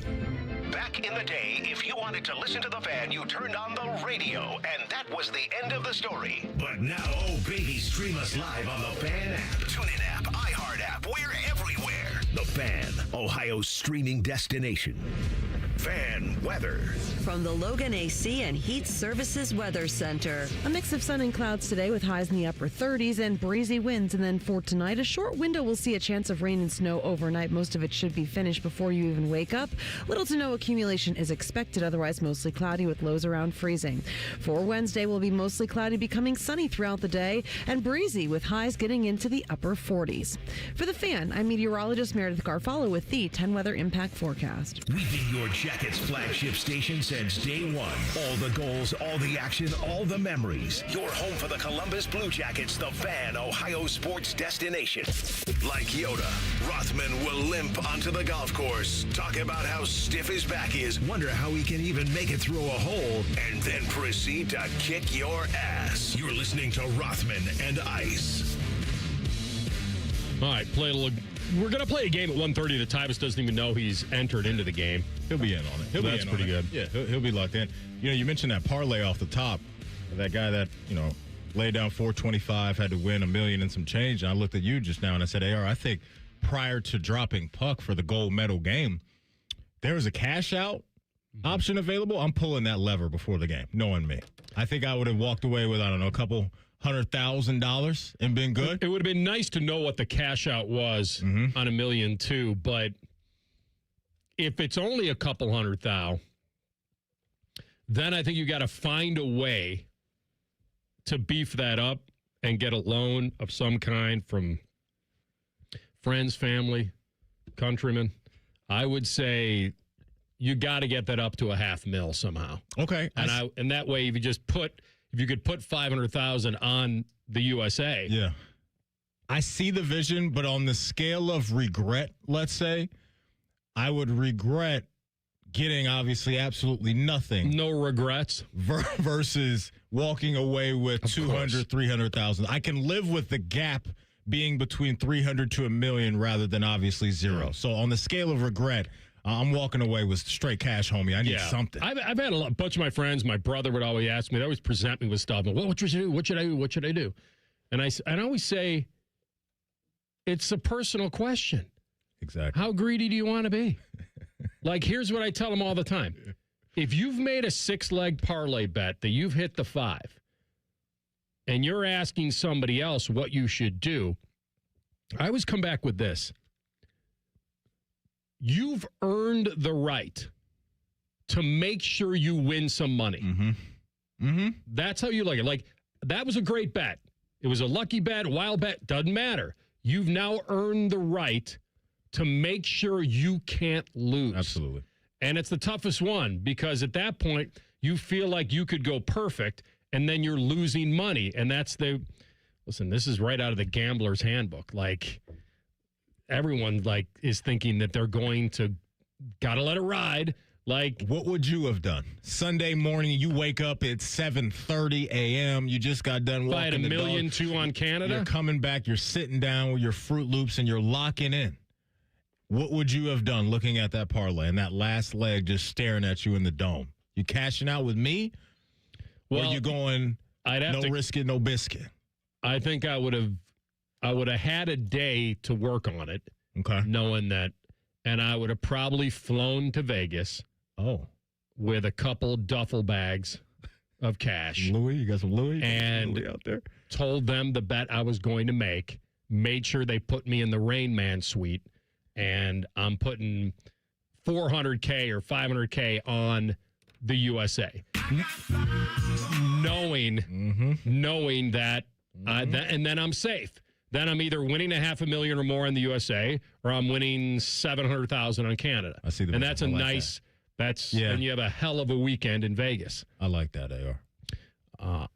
The other problem with this is, and I was looking for a jersey, Nike reportedly failed to produce enough Team USA hockey jerseys because they didn't think America would be able to beat Canada. Now, that's the headline. What are we doing? I don't know if that's the truth. I really don't. And we know the talent that Canada has. That's not coming from a Nike spokesman, right? Please tell me nobody from that headquarters admitted that on Athletic, record. The supply issue was a, quote, self-inflicted wound. As the Athletic stated that Nike was unable to meet demand because, quote, it did not produce enough stock because Canada, not the U.S., was expected to win Olympic gold. It added the company has historically attempted to, quote, forecast the exact number of jerseys that will sell and only make that amount for events like the Olympics. That way you're not stuck with all the back stock. In the factory, just in boxes somewhere. No, we got to get Uncle Phil on the case because those are going to be obviously some hot items that people want. Are you interested? More. Yes. You getting a Z one? Is that I don't even know if I was going to go name on the back. I just want one. You got to get a number 8 if it's available. That's our guy. You know what I'm saying? If I get one, then I would probably. This is what I do. What's the plan for this? I would probably have him sign it. Okay. And then I would mail it to Torts. Oh. Being an assistant. Have him sign it. Okay. Frame it, and then auction it at the golf outing for the animals. Okay. Like I did the Nicholas Scheffler one. Be a hot item. That's a big seller. That's a big seller if I can get that. Yeah. Now, it says it's unclear exactly how much money Nike missed out due to their miscalculation because you're going to buy an emotion right then and there. It's scrambling to restock the jerseys in the coming days in attempt to stop some of the bleeding. I can't tell you how many thousands they didn't sell because now you couldn't buy one on Sunday afternoon. Mm-hmm. But if they announce, hey, we just restocked, they're all here, they'll sell them. Yeah, I think they'd be good. Yeah, I think they'd be good. Kuiper came out with a mock. What is this, mock what? I think we're at 2.0. Yeah, this is, I believe, mock 2.0 for Uncle Mel. And not much has changed off the top. So nobody's going to be surprised to see at this point that it's still Mr. Mendoza going out to Vegas to be the newest Raider. But what caught my attention was when you slide on down to number 2, in New York, the New York Jets are on the clock. Caleb Downs is going to Gotham City, at least for now, in Uncle Mel's mind. And so that would be an upset, not because the dude isn't talented and can't go. We know how elite he is, but safety's going that high. That's rare air for them. Yeah, it is. And he's versatile enough. I don't know if he's quite big enough, but I think he's versatile enough. And we saw the plays he could make here at Ohio State, and he played against some big-time competition. I feel like if it's between him and Arvell Reese, I would lean Reese. I mean, the Jets have a million holes, but I feel like Reese getting after the quarterback, being able to play on the edge, I feel like there's more versatility there. It's going to be an interesting case study, or what we hear the rest of this week and in the weeks to pass come. Rushers. Is he that exactly, though? Or is he, in the minds of some of these NFL teams, more of the off-ball linebacker? What do they want? Because he did show versatility, but sometimes that versatility can work against you as a prospect, because teams may look at their roster and the fits that they already have and say, well, we don't need that exactly right now because we already have this. Arvell's a hell of a player. I don't think I need to know exactly what he's going to be today. I need to know what he might be years from now. In your own system, right. And if he's an edge rusher on my system and I've got a guy on the opposite side, then I'm taking him. Mm-hmm. Could you be hurt either way? I guess, but would it change your mind if I told you the Jets didn't have a single interception this year? Yes, because I'm glad you reminded me of that, because I forgot about that. They have no ball hawks on the back end. So getting Caleb Downs to correct that, that would change. What if I got a guy to affect the passer and then we get picks because of that? Because they're throwing under duress, or they're batted, or he's trying to throw into short and small windows because he's rushed. You could talk me into both those. You can talk me into both those, especially in the division that we're talking about, where you're dealing with Josh Allen and you're dealing with Drake May. So affecting him up front or having a guy on the back end that could change up, the post-snap stuff, I'm in on that. It's plenty easy to not have picks when a guy has a day to throw the football. I hear what you're saying. No, I absolutely hear what you're saying. What's really unfortunate for the Jets, though, is that it's the Dante Moore thing. If I'm a Jets fan, I'm sick about this. That he decided he would have been the guy right there at number 2. I'm pretty sure he would have been, right? This guy coming back to Oregon for another year is obviously great for Oregon and college football and the Big Ten and all of that stuff. But if you're a Jets fan, man, it's been a long time since you've had anybody that you really believed in, right, on Sundays, and you wake up and feel good about that the way a lot of franchises do right now in the league. And for them, they had to be feeling, okay, here we go. This was a crappy season. Here we are at the end of the year. Dante Moore hops up there on SportsCenter and says, nah, not so fast, my friend. I'm going back to Eugene for another year. Now they're stuck in this position to where they're not going to be able to get their guy again. And there's no promise that next year you're going to be able to get your guy, even though there's, I guess, a better feel of, or more optimistic feel that the quarterbacks next year will be better than this class. There's a lot of belief that the Browns will use free agency and a lot of their picks to upgrade their offensive line that seems to be aging out or wanting out or wishing out, hoping out, asking out, whatever it may be. They want out. And so the Browns need to replenish that. And so would they do that at 6? Or is Proctor, or who's the other one? Fano from Utah. Yeah. Is that enough to grab him at 6? Or is it the Buckeye receiver, Carnell Tate, who will certainly be the top receiver on the board, a lot of people's board? Will he be there at 6? If he is, should they take him? We'll ask Tyvis in 2 minutes. Rothman Ice and the Fan. Care Heating and Cooling. When you need a company you can trust, call 1-800-COOLING. Remember the old days when football used to have an off-season? Well, we at the Fan think that really sucked. That's why we bring you Austin and Berm, America's #1 resource for Buckeye football conversation, is voted by Fake Surveys Incorporated. Catch their daily podcast called The Beat and their breaking news podcast, Snap Judgments, as they broadcast live from Roosters on Mondays, and they come right to your house and massage your tender areas. They'll do it all. Austin and Berm on the Fan's YouTube channel and 10 TV Plus. I'm back to doing what I love and more, thanks to the Good Feet store.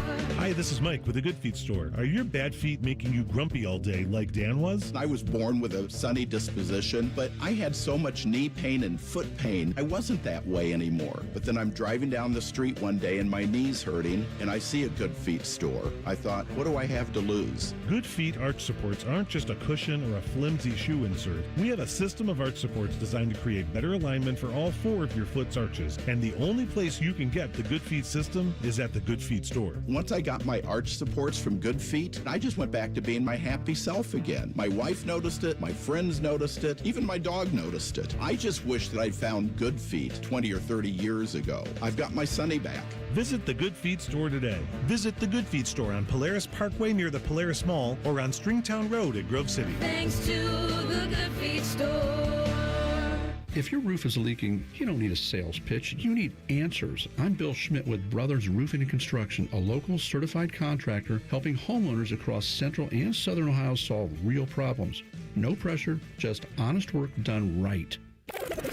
Rothman Ice is sponsored by your local Pella Window and Door showroom on Gemini Parkway. The Fan, Ohio sports destination. A perfect afternoon parlay. This is Rothman and Ice. All right, our man Tyvis Powell, the baller from Bedford, is with us now. I noticed he didn't get his normal walk-up music, but maybe he didn't deserve that today. Doesn't he have theme music or no? Oh, it's breaking down the Browns, but I thought that it was kind of just open-ended when we get outside of football season. Okay, gotcha. Might have some Class A and Ortiz conversation in a couple weeks. Spring training. You're going to play a little game at the end of this segment. You good with that? Yeah, what do I look? Who you is, Jigsaw? You want to play a game? Man, the Saw movies were, I used to like I can't watch horror movies, but there was something about the Saw movies. What movies? Saw. Wait, what did I say? Horror. Horror. Thank you, English teacher over there. But the Saw. Wait, what did you say? I said horror movies, I thought. Oh, you didn't add the last syllable? But okay. No, I used to be Jigsaw riding in on that little clown on that tricycle type of spot. I had a couple nightmares about him. Yeah, little Billy. Yeah, I don't have a problem playing the game. All right, good. Because it's about you. All right, if the Browns, I guess you've got to see what they can do in free agency, and then obviously the draft will be here, and they're picking 6. If Carnell Tate is there, do you want them to take him? Or would you prefer them to go with maybe the best tackle on the board if he's available?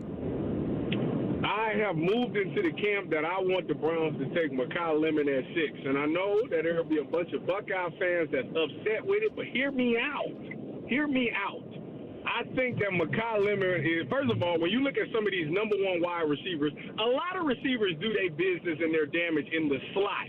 It doesn't matter if it's Amon-Ra St. Brown, who's primarily a slot receiver, or the best receiver in this last year, JSN. He operated out of the slot. Justin Jefferson operates out of the slot. It creates a lot of mismatches there. And I think if you pair him with Harold Fannin, I think you could do a lot of damage there. Thinking about this, let's say that Shedeur Sanders is the starting quarterback for the Cleveland Browns. A lot of the times his targets went to he went to Harold Fanning, #1, but he also wanted to get Isaiah Bond involved a lot. A lot of those deep shots.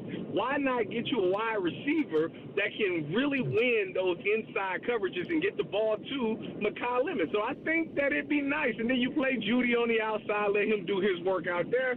I am into Mekhi Lemon. If you go watch the tape, I think he's a polished wide receiver. He runs every route well, and he's very, very crafty. I see the vision of the playmakers, but the way that this offensive line is looking right now, Tyvis, I don't know if I'm passing up on an offensive lineman at 6, man. Like, I know that they... Matty, listen, I think this is how I feel about offensive linemen. I think you need to address that in the free agency. I want a veteran guy. It's very seldomly do these rookies come in and just be great right away. It's so hard for them to do that. Like, it is such a tall order to get a tackle, especially if we take it like Spencer Fano, because that's the hot name, who plays right tackle, haven't played left tackle since a freshman. Or if you go with Francis Mariota, you're going to try to get him to play left tackle, which he plays predominantly right tackle. Some people got him playing guard. There's no true tackles in this draft. So therefore, why would I waste a 6th pick on a guy that might not even play tackle or play left tackle, at what the biggest need that the Browns need? No, I'm going to go get the wide receiver that I know is a guaranteed hit.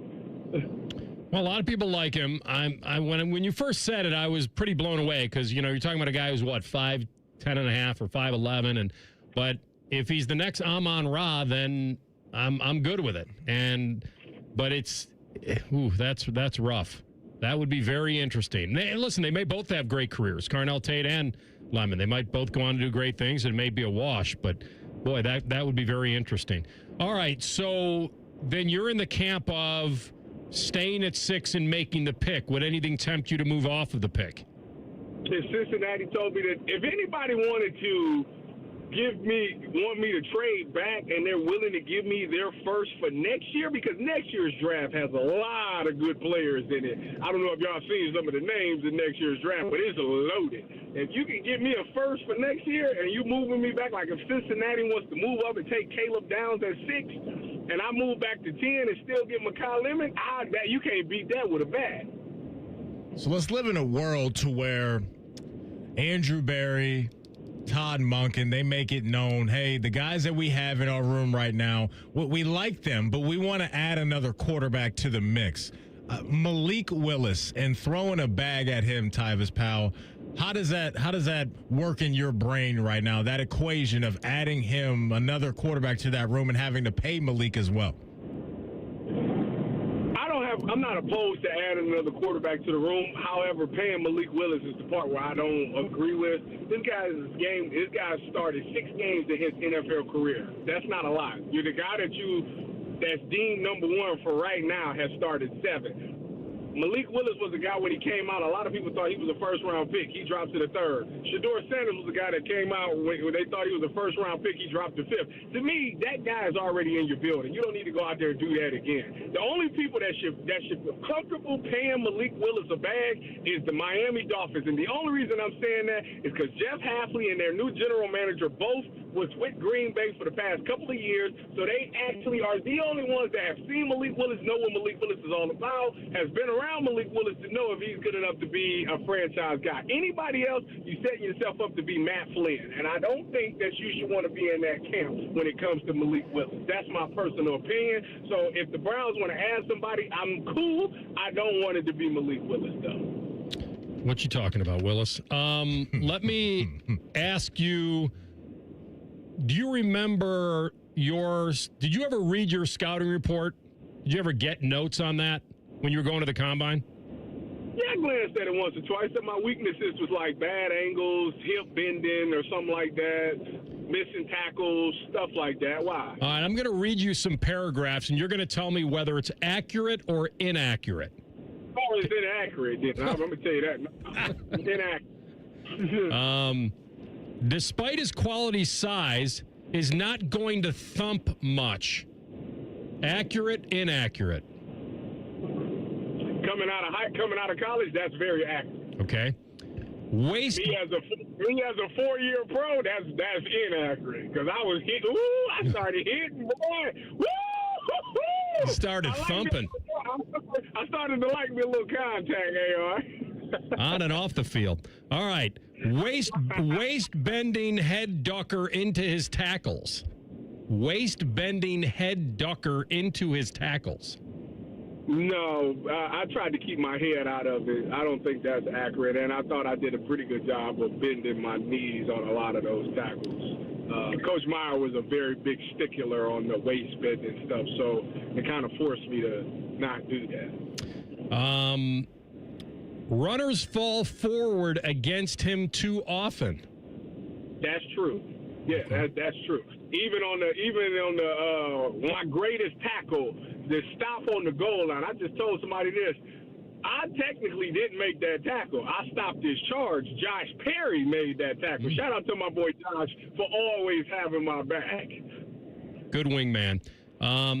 Fails to make consistently squared contact as a tackler and was charged with 13 broken or missed tackles in 2015. Accurate, inaccurate? I was second on the team in missed tackles. I think the year before that, Josh told me I was first. See, the thing is, I can get to the ball. I am the ultimate team player. I might not necessarily bring you down, but I'm gonna stop you from scoring that touchdown, and I got 10 other guys that better be running because I might not make it, but I'm gonna stop him. I'm gonna stop him and slow him down for it. Listen, I love you. If you were in the interview room with me, I'd expect you to say, yeah, but where was I on the made tackles list? Let's talk about that. What was I, third, fourth in tackles? You were up there. That's right. Let's not talk about the missed ones. Let's talk about all the ones I made. Needs to trust his intelligence and instincts and jump more. Now, that might be true when I was coming out because it was a lot of the times that I was correct, but I didn't necessarily believe it, and I second-guessed it, and I allowed people to make the play. It wasn't until I got to the league and I met a guy by the name of Richard Kevin Sherman who said, sometimes you got to let them hang. That was his phrase, meaning go out there and believe it and make the play. And if you're wrong, you're just wrong. That's just what it is. All right, before I get to the last one, Maddie's going to love this. Do you remember the name of the player that you were comped to most? Yeah, Kendrick Lewis. Kendrick Lewis. That's right. Kendrick Lewis. That's right. You were. Good job. How did you feel about that? I didn't think you'd get that. He was in the league for a few years. How did you feel about that comp? Old Miss, I think. It was wrong. Obviously, it should have been Sean Taylor. All right, here's the last one, and I want you to do what all athletes do when they're interviewed. I want you to start with, to be honest with you. That's the phrase you got to start it with. All right, here we go. He came out because he already had his degree and probably because he knows that his job would be much tougher next year with all that talent leaving. Our game plan was to run at him and away from Von Bell. Accurate, inaccurate? I think that's cap. You know why that's cap? Because I often was on the side of number 97, and they wasn't running towards 97. Yeah, that's right. There you go. Good job, my man. You played along well. Man. We've got some parting gifts for you. TLC will offer those up next. I appreciate y'all. Go Bucks, go Cavs. The big game tonight. Gonna find out if Jared Allen is the man or not tonight. No. If Mitchell Robinson is playing. You know the answer to that. Hold on. You know the answer. We've been watching this movie for 3 years, man. You know the answer. It's a newfound Jared Allen. He's 20 and 14 and all that tonight. If he pull it off, that he is who I think he is. All right, my man. Good to have you. I thought Maddie was going to say, I thought he was comped more to Kendrick Lamar, not Kendrick Lewis, but they're not like him. They are not like Tyvus, that's for sure. All right, see you, brother. Have a good one. See y'all later. All right. You played along? Didn't do his normal tag out? I kind of cut him off. Okay. That was my bad. We didn't get the free class. And Ortiz. There it is. He's always got that on deck. I think he answered the tough questions of the presser. I hit him with every sourced scout. I knew he'd be good with this. Yeah. I knew he'd be good with this. We're going to come back with the Buckeye Bulletin and Matt Patricia's message to Buckeye Nation on running it back. You'll hear it next. Rothman and Ice and the Fan. Didn't the Seahawks release you twice? A lot of hosts have been on our airways in the past 30 years. Some good, some bad, some really bad. Anyway, sorry for that. The Fan. Hey, what's up? It's T-Bone. Tired of snoring? Dr. Mark Levy can help with a custom mouthpiece that opens your airway and stops the snoring. no mask, no noise. Call 1-800-MORE-SLEEP or visit sleepbettercolumbus.com today. Stop snoring. Sleep better. Live better. If you're shopping for an engagement ring or wedding bands, timing matters, and Wedding Weekend is designed for that moment. Hi, it's Alice Johnson from the Diamond Cellar. February 27th and 28th, enjoy preferred bridal pricing on select wedding and anniversary bands with advantages up to 30% off, plus special no-interest financing on engagement rings. We guarantee the best price year-round, and Wedding Weekend adds an exclusive advantage you won't find anywhere else. Join us February 27th and 28th at Diamond Cellar on Selma Road or at Easton Town Center. Always still look at myself as a high-performing athlete, even at 40 years old, and so I want to go able to run and run fast and do things that I could 15 and 20 years ago, and it was getting to the point where the pain was starting to limit that. Pain attacks people from all walks of life, not just former professional athletes like Bobby Carpenter. That's where QC Kinetics non-surgical treatment steps in. And now that the pain is gone, I've been able to go and do the stuff that I love and run fast and run sprints and try to get back to where I was. QC Kinetics regenerative treatments use your body's own healing properties to deliver long-term relief without surgery. Now, being able to go and work out and do the stuff that I want to do and challenge my body, it's made me a better person, a more pleasant person to be around. Don't wait. Call QC Kinetics for your free consultation today. QC Kinetics. Call QC Kinetics, 380-208-4544. That's 380-208-4544. 380-208-4544. Germain Honda of Dublin cares about your vehicle and your time, and they do that with same-day service with no appointment necessary. Sell them your vehicle at their buying center and get paid as soon as the same day. Shop great lease and finance offers on all the Honda favorites, like the Passport, the Odyssey, and the redesigned Pilot. Service it, sell it, or drive something new.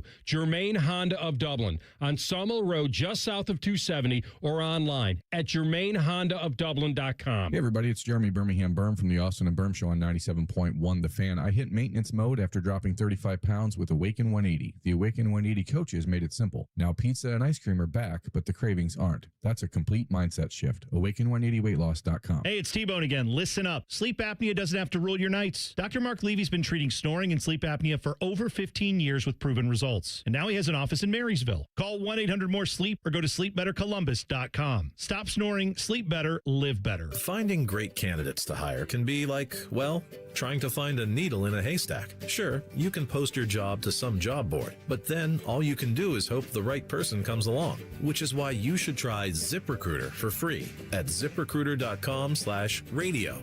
ZipRecruiter doesn't depend on candidates finding you. It finds them for you. Its powerful technology identifies people with the right experience and actively invites them to apply to your job. You get qualified candidates fast. So while other companies might deliver a lot of hay, ZipRecruiter finds you what you're looking for.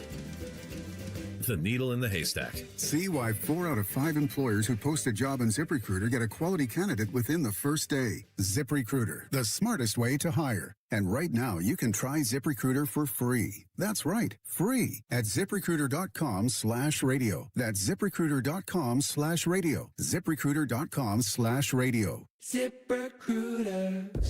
Join the Fan weeknights at 6 for the Buckeye Show. And if you're asking if it's just a bunch of homers rooting for all things Ohio State, yes, it is. Proud to be your flagship home of the Buckeyes, the Fan, Ohio's sports destination.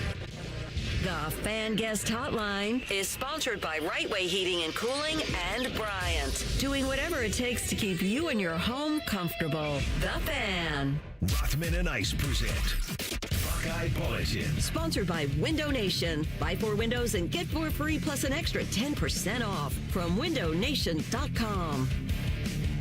I know this is radio, but do your best to picture Matt Patricia in the little scarlet and gray little driving cap, the bushy beard, the pencil in the ear. Okay. And just get that in your mind when you hear this, and that way you'll kind of know what it looked like. Ohio State and their defensive coordinator agreed to a new contract. The AD, Ross Bjork, told that to the Dispatch on Monday. And there was some speculation that he'd interviewed for some NFL jobs this offseason. There's nothing confirmed that he actually went through any interview process.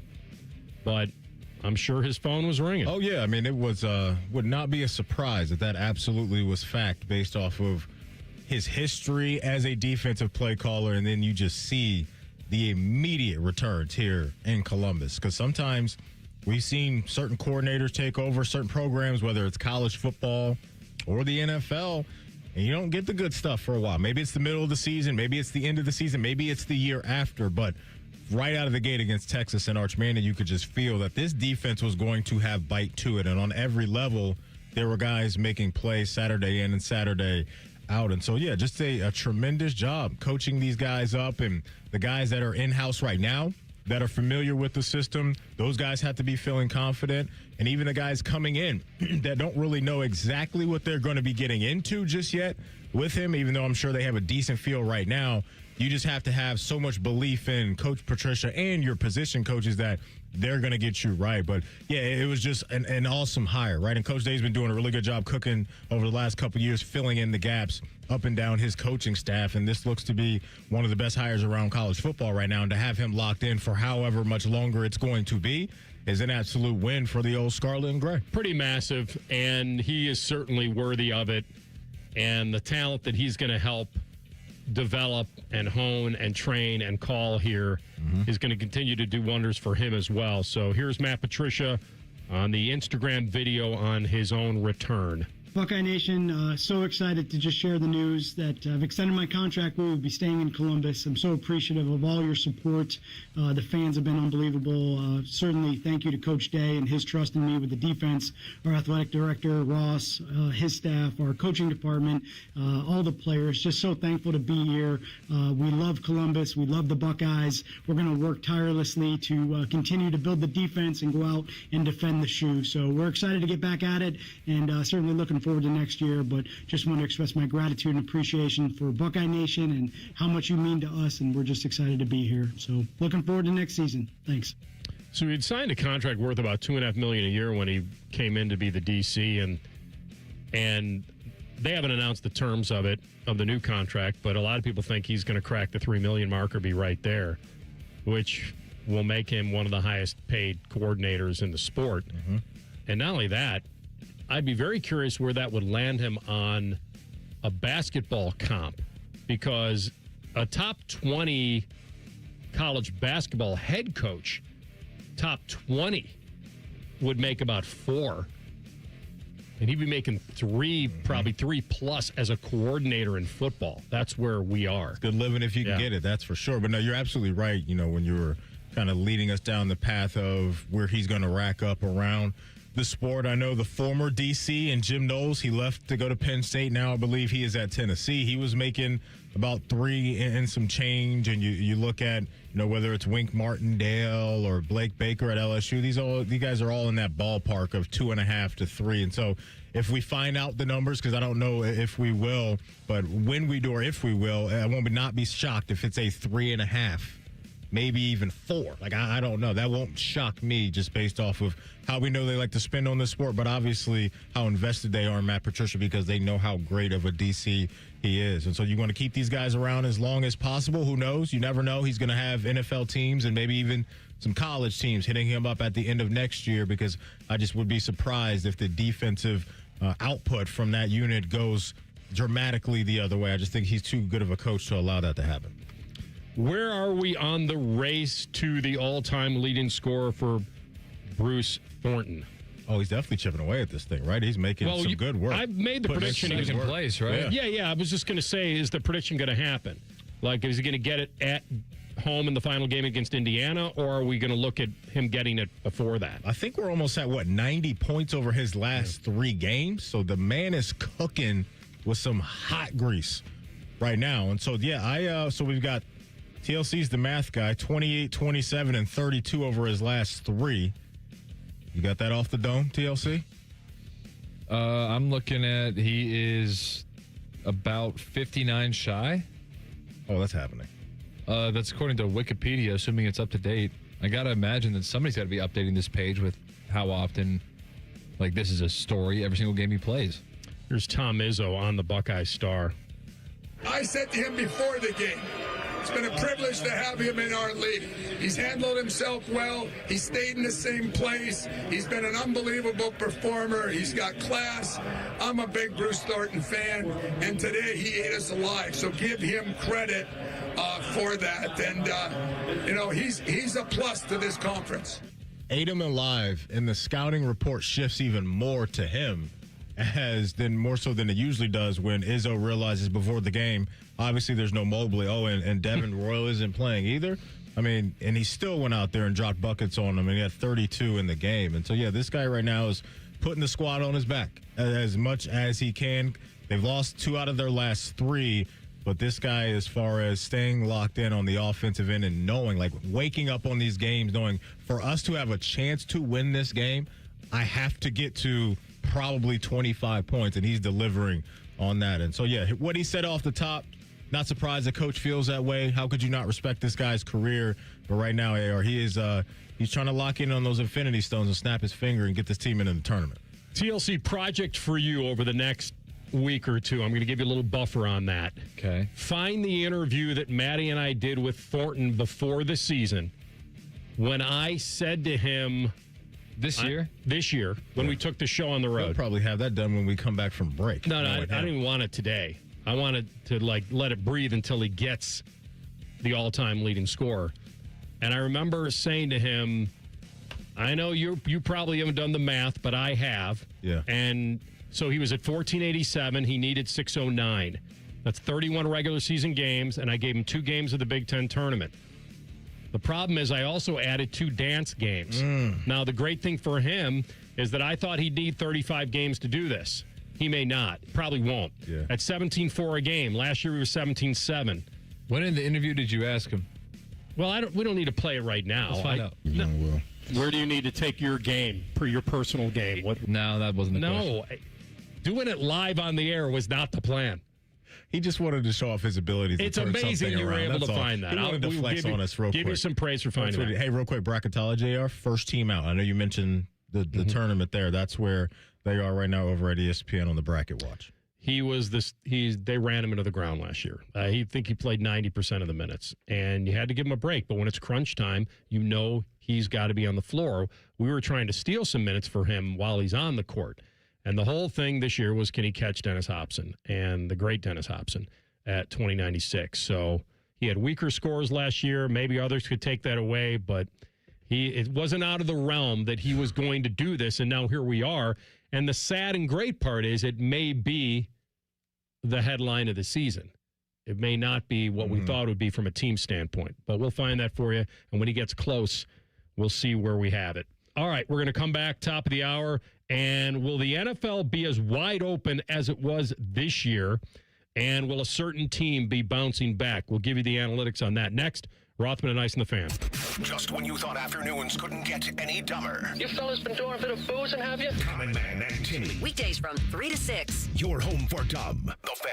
Men, we all know how important sex is in a relationship, both for you and your partner. But erectile dysfunction ruins sex, which can often have serious impacts on your relationship as well. This is Jeff for Tri-State Men's Health. And if ED is a problem in your life, you understand the impacts it has on you and the one you love. But I'm here to tell you that ED is a treatable condition, and almost without exception, you can have really good sex again. At Tri-State Men's Health, we're experts in treating ED. We've treated tens of thousands of men with protocols that are effective in well over 90% of cases, which means if you're like most guys, good sex will be the norm. You could even last up to an hour or more and bring a level of intimacy for you and your partner that might just astound you both. It's time to have really good sex again, so call us. Just $99 gets you blood work, a medical consult, and if medically advised, a test dose. And if that test dose doesn't work in the office, your visit is free. Call 800-900-9654 or go to tristatemenshealth.com. We have 6 offices in the tri-state area to serve you. Veterans and active duty service members. When your call to service ends, your mission doesn't have to. Go from GI to IT in just a few months at My Computer Career. Prepare for a high-demand career in cybersecurity, protecting people, systems, and institutions from real cyber threats. Cyber warriors are needed now. Will you answer the call? Go to mycomputercareer.edu/CWP to learn more. That's mycomputercareer.edu/CWP. An Elite CompTIA certification education partner. VA education benefits are available to those who qualify. Welcome back to That Lux Life. It's your boy, Will Winmore. Today's guest, the Millionaire Ball from the new Ohio Lottery Daily Draw game, Millionaire for Life. Hey-o! So if a player matches 5 numbers and the Millionaire Ball number, they win $1 million a year for life. Hey-o! Or $100,000 a year for life if they match just 5. Hey-o! Millionaire for Life is the game. Millionaire Ball is his name. Play Ohio's newest daily draw game for your chance to win for life. Players are subject to Ohio laws and commission regulations. Play responsibly. Why does it matter to members that Aetna was named a Best Medicare Advantage company by U.S. News & World Report? Because they chose a plan that gives them real support, real people, and real care. We show up on calls with members and doctors' offices when needed. We show up with access to convenient care options and coverage that fits everyday life. We don't show up for awards. We show up for you. And showing up for you is how healthier happens together. Thy ticket, Lady Jennifer of Coolidge. Well, many thanks, good sir. Hereeth my Discover card. They accept Discover at Renaissance fairs? Yeah, they do here. Discover is accepted at the places I love to shop. Getteth with the times. With the times? You're playing the lute. Yeah, and it sounds pretty good, right? Discover is accepted at 99% of places that take credit cards nationwide. Based on the February 2025 Nielsen report. Get in the zone, AutoZone. Jeff's day is off to a slow start. So he heads to AutoZone, America's #1 battery destination, where Sammy, a local AutoZoner, tests his battery for free. Looks like he just needs a charge. And Sammy does that for free too. In no time at all, Jeff is back on the road, ready to finish the day strong. Free battery testing and charging at every store. No hassles, just help. Get in the zone, AutoZone. Restrictions apply. I'm John Morgan of Morgan & Morgan. After suffering an injury, you may face many hard questions. What will tomorrow bring? Which firm should I choose to represent me and my family? At Morgan & Morgan, we will hold your hand every step of the way. From our one-click sign-up, mobile apps, and 24/7 availability, we make it easy to get your case started right from the comfort of your couch. All firms are not the same. The choice is easy. Morgan & Morgan, for the people. Injured? Dial pound law. Morgan & Morgan, Ohio office located at 600 Vine Street, Cincinnati. Prior results do not guarantee a similar outcome.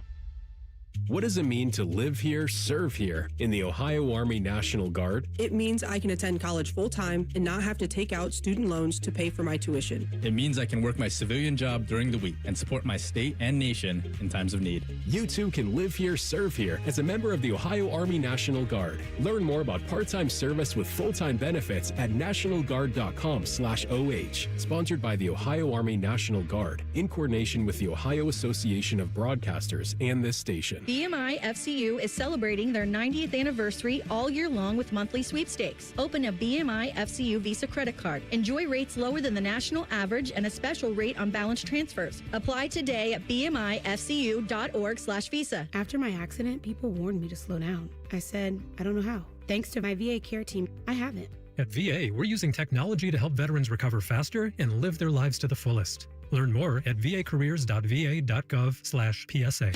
Broadcasting live from the McDaniel GM Superstore Studios, driving excellence since 1916. Chevrolet. Together, let's drive. WBNS HD1 Columbus. Good afternoon, I'm Tyler Danberg. Matt Patricia is staying in Columbus after leading the nation's top-scoring defense last season. Patricia has agreed to a new deal to remain the Buckeyes' defensive coordinator. Patricia on his excitement to return to OSU. We love Columbus. We love the Buckeyes. We're going to work tirelessly to continue to build the defense and go out and defend the shoe. So we're excited to get back at it and certainly looking forward to next year. But just want to express my gratitude and appreciation for Buckeye Nation and how much you mean to us. And we're just excited to be here. OSU's 9.3 points allowed per game were college football's fewest since 2011. NBA, Cavs host the Knicks at 7. MLB spring training, Reds host the Royals today at 3:05. Guardians visit the Dodgers at 3:05. This update sponsored by Eco Plumbers. Get $500 in free plumbing services when you buy a new water heater. Visit geteco.com and book today. Breaking sports news when it happens on The Fan, Ohio sports destination. Most shows just skim the surface, but Rothman and Ice feel like the biggest story of the day deserves a closer look. It's time for a deeper dive. Sponsored by Low T Center. Low T Center, reinventing men's healthcare. All right, final hour of the program. I know you're all wondering Aaron Rodgers is going to be a free agent on March 11th, so we can go through all that again. That'll be a fun little summer project for us. I'm good. I'm good. What's Aaron gonna do? He just needs to go ahead and hang it up. I saw TLC's boy Omar Khan, the GM over there, say, "Hey, Shaka." Yes, her nephew. I wish Shaka Khan were our GM. He came out and said, "Should be better than this bum." That could have been some good theme music, by the way. I think we were running that for for the Jaguars. That's right. Yeah, because his son Tony Khan runs AEW. So I think we did spin that a few times. But no, Omar Khan, GM for the Steelers, said, "Hey, Aaron knows how much we love him. You know, we're here if he needs us." And so, I don't know what the hell they're going to do. I know one of my guys, Joe, he's one of the coaches at Ripple. He's kind of in on Malik Willis. So maybe there's some Steeler fans that are starting to warm up to Malik Willis. But that's a tricky scenario for me because of the money you're probably going to have to pay Malik Willis, because people are talking themselves into this guy being a true franchise quarterback. I am not there. And I don't want to commit 35, 40 a year, whatever that's going to look like, to a guy that has less than 10 starts in the National Football League. But what if you hit? Like, what if he's got a future? Stop. What? I mean, that's a... Spoken like someone who's got 7-leg parlays in his account right now. Stop. You guys think he's a fake good? I don't think he's... Yes. Well, here's the thing. Malik Willis? I don't know, man. Here's what I think. That guy can sling you're not it. good. I think we're in this window of time over the last few years in the NFL to where the Sam Darnolds, the Geno Smiths prior to this Vegas thing, Baker's resurgence, that we think this is now an automatic for guys to do that. I'm with TLC. I'm not taking the bait on Malik Willis because of the contract. If he was still on his rookie contract and I had he's 26 a year to experiment with it, then I would be good with trading for him. But since he is a free agent, the Steelers right now I don't think should commit coin to Malik Willis. I'd rather be mid again for a year. Rothman, I'm still waiting for him to develop. Than be trading for a 40-year-old quarterback. What are you waiting for him to develop? He's 26. I can wait for him to develop. I mean, if Justin Fields got $20 million a year, you don't think Malik Willis is worth? That was for no. I don't think he's that much better than Justin Fields. I don't. So you're in on the small body of work, and you're willing to commit some top dollar to $30 million? Yeah, a year or total? You're gonna have to do that for 3 to 4 years, though. The Justin a year? Yeah, the Justin Fields. A year? Yeah. $30 million slots him in as a mid-tier starting quarterback. He's not a mid-tier starting quarterback. Well, that's a better argument than that $30 million is too much. That's what these guys are getting paid that can actually play in an NFL football game. Justin Fields, the deal with the Jets was 2 years for $40 million. 30 of that was guaranteed. I'm going to rank these. All right? Save the audio. I'm not getting off this opinion. Number 1, Aaron Rodgers returns. Number 2, draft Ty Simpson in the back end of the first round. Number 3, sign Malik Willis. If those are my only 3, if there's a fourth option out there, I'm open to it. What about door number 4 and 5? What about Mason Rudolph and Will Howard, who are under contract on the roster? Oh, man. Door 4 now and that 5. I might be entertaining the Malik Willis idea. Just not for the money. Actually, you know what? The money matters here, so I guess I'd have to say Mason and Will Howard. I'd hate that, but... Door 4 and 5 is trade for one of Kyler Murray or Mac Jones. Oh, my God. Those are just different versions of Malik Willis. Kyler, what you just laid out, it would be Kyler, and then I would go Rodgers. And then whatever else after that, I really wouldn't care. Oh, I'd take Rodgers for a year. I'd rather go Will Howard. I'd take, and then try to roll the dice and get up high next year. I'm just going to give him Will Howard. He's a short sample. I get that. What he did in a short sample, I thought was fairly impressive. What? What about the larger sample of him being wait, 3, 2, 1, being Will Levis's backup? Like, so you're giving how is that not a total indictment on his playing ability? You're giving him 0 points for potential experience/improvement over the time that he was that to now.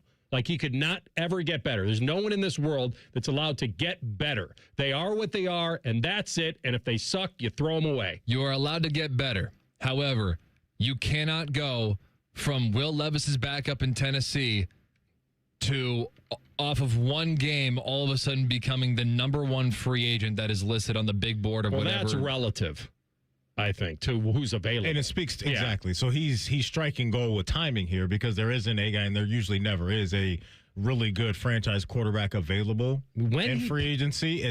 That's not the case. For me, though, the difference between Malik Willis and a guy like Sam Darnold is the body of work. Like Seattle could talk themselves into that contract because of the great regular season that he had the year before. So the sample size was higher. And honestly, for me, kind of who he was coming out of college as a prospect. Like Malik Willis played at Liberty. And before that, it was Auburn. In Auburn. I just, the only thing that scares me, AR, is the money you have to commit to him. Okay. So, all right. That's it. All right. I'm glad you said that because then we can get to the other part, which is the football part. And when he played, he balled out. You have to admit, one game? He didn't play just one game. Malik Willis? There's no way he played just one game. He's got 6 starts like in 4 90 years. passes. He didn't do that in one game. Okay, 2 games. So last year, the most attempts he had in 4 games played last year for the Packers was 21 attempts, and that was against my Ravens. And then it was 11 attempts, 2 attempts, and 1. So on the year... What's his completion percentage? Well, I was just going to say, though, on the year, you have 35 pass attempts to go off of, and to your point, AR, 85%, or 86 if you want to round up. 35 pass attempts, that's one game. He had to have more than that, didn't he? No, I'm looking at the 2025 regular season for Green Bay. And he filled in the second half when Jordan Love got hurt, started the next week, and then Jordan Love was back 2 weeks after. That's off of memory, so if I'm incorrect, please correct me. That is my fear, though, is that... I told you the Matt Flynn story. There's not enough. You mentioned that earlier, before we hopped on the air, then Tyvis backed it up and brought that up, too. But, AR, you're usually the guy that usually kind of likes to play things a little safer. That's why I'm surprised you've got this type of conviction when it comes to him, knowing that you have to have him sign the dotted line, and this isn't just a one-year roll of the dice, and then you can move on. I'll say one more thing, too.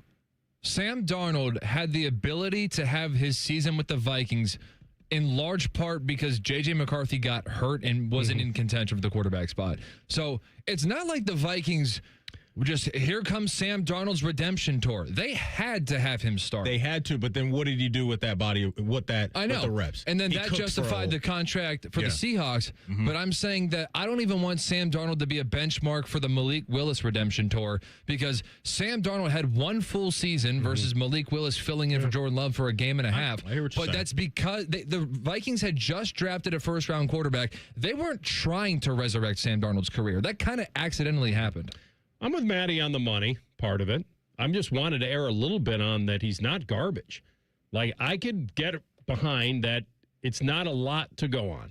And if I could get him cheaper, I would like him. I would like to roll the dice.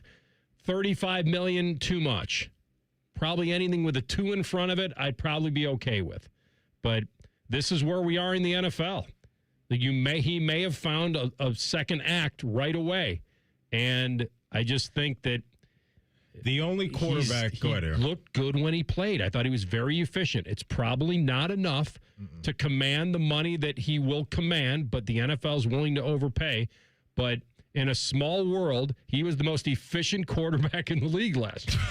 Like, he really was. Look at the analytics. Oh, my God. That's not even like big fish, small pond. That's like... That's like if a fisherman threw you into the pond and then scooped you right back up and then recollected you into his Technically boat. speaking, you were barely in the pond. All I'm stating is facts. That's all I'm stating. You're not wrong. You're not wrong. There was one, actually I lied. Outside of the rookie quarterbacks last year, there aren't a whole bunch of guys that are making $20 million or less than that. That's all. It's the cost of doing business. And the ballpark where I think he will be is the Baker Mayfield, Sam Darnold, Geno Smith window, and that's 33 to 37 a year. One more thing, too. I do think the Malik Willis story is very interesting, and so I hope somebody gives him a chance because I would like to watch it. If it's any indication of what my thoughts are, I really hope it's not my team. The good thing for him, though, is what you guys mentioned about the free agent market at that position. And also, it looks like he is going to have a few options, whether it is going to be Pittsburgh, whether it is New York, whether it is Arizona or Miami. There's almost a handful of teams that are going to be either moving on from a quarterback or need one right here as we speak. So, he's about to cash in for sure. I think what we come all the way around to the beginning, is that he's going to have a very interesting offseason, and he is going to be expensive for somebody. because there will be enough that I think will want to get in on it. If he gets a 2-year deal for $70 million, will he live up to that? I'm good. Then you're banking in his potential. And I think on the right team, I think he's got an upward trajectory. How do you feel about the teams I mentioned, though? I don't know how the Dolphins do this. What, Dolphins and Cardinals? Yeah. All the teams who still haven't figured out how to respond from Josh Rosen, basically? Steelers, Jets. That's an uphill climb.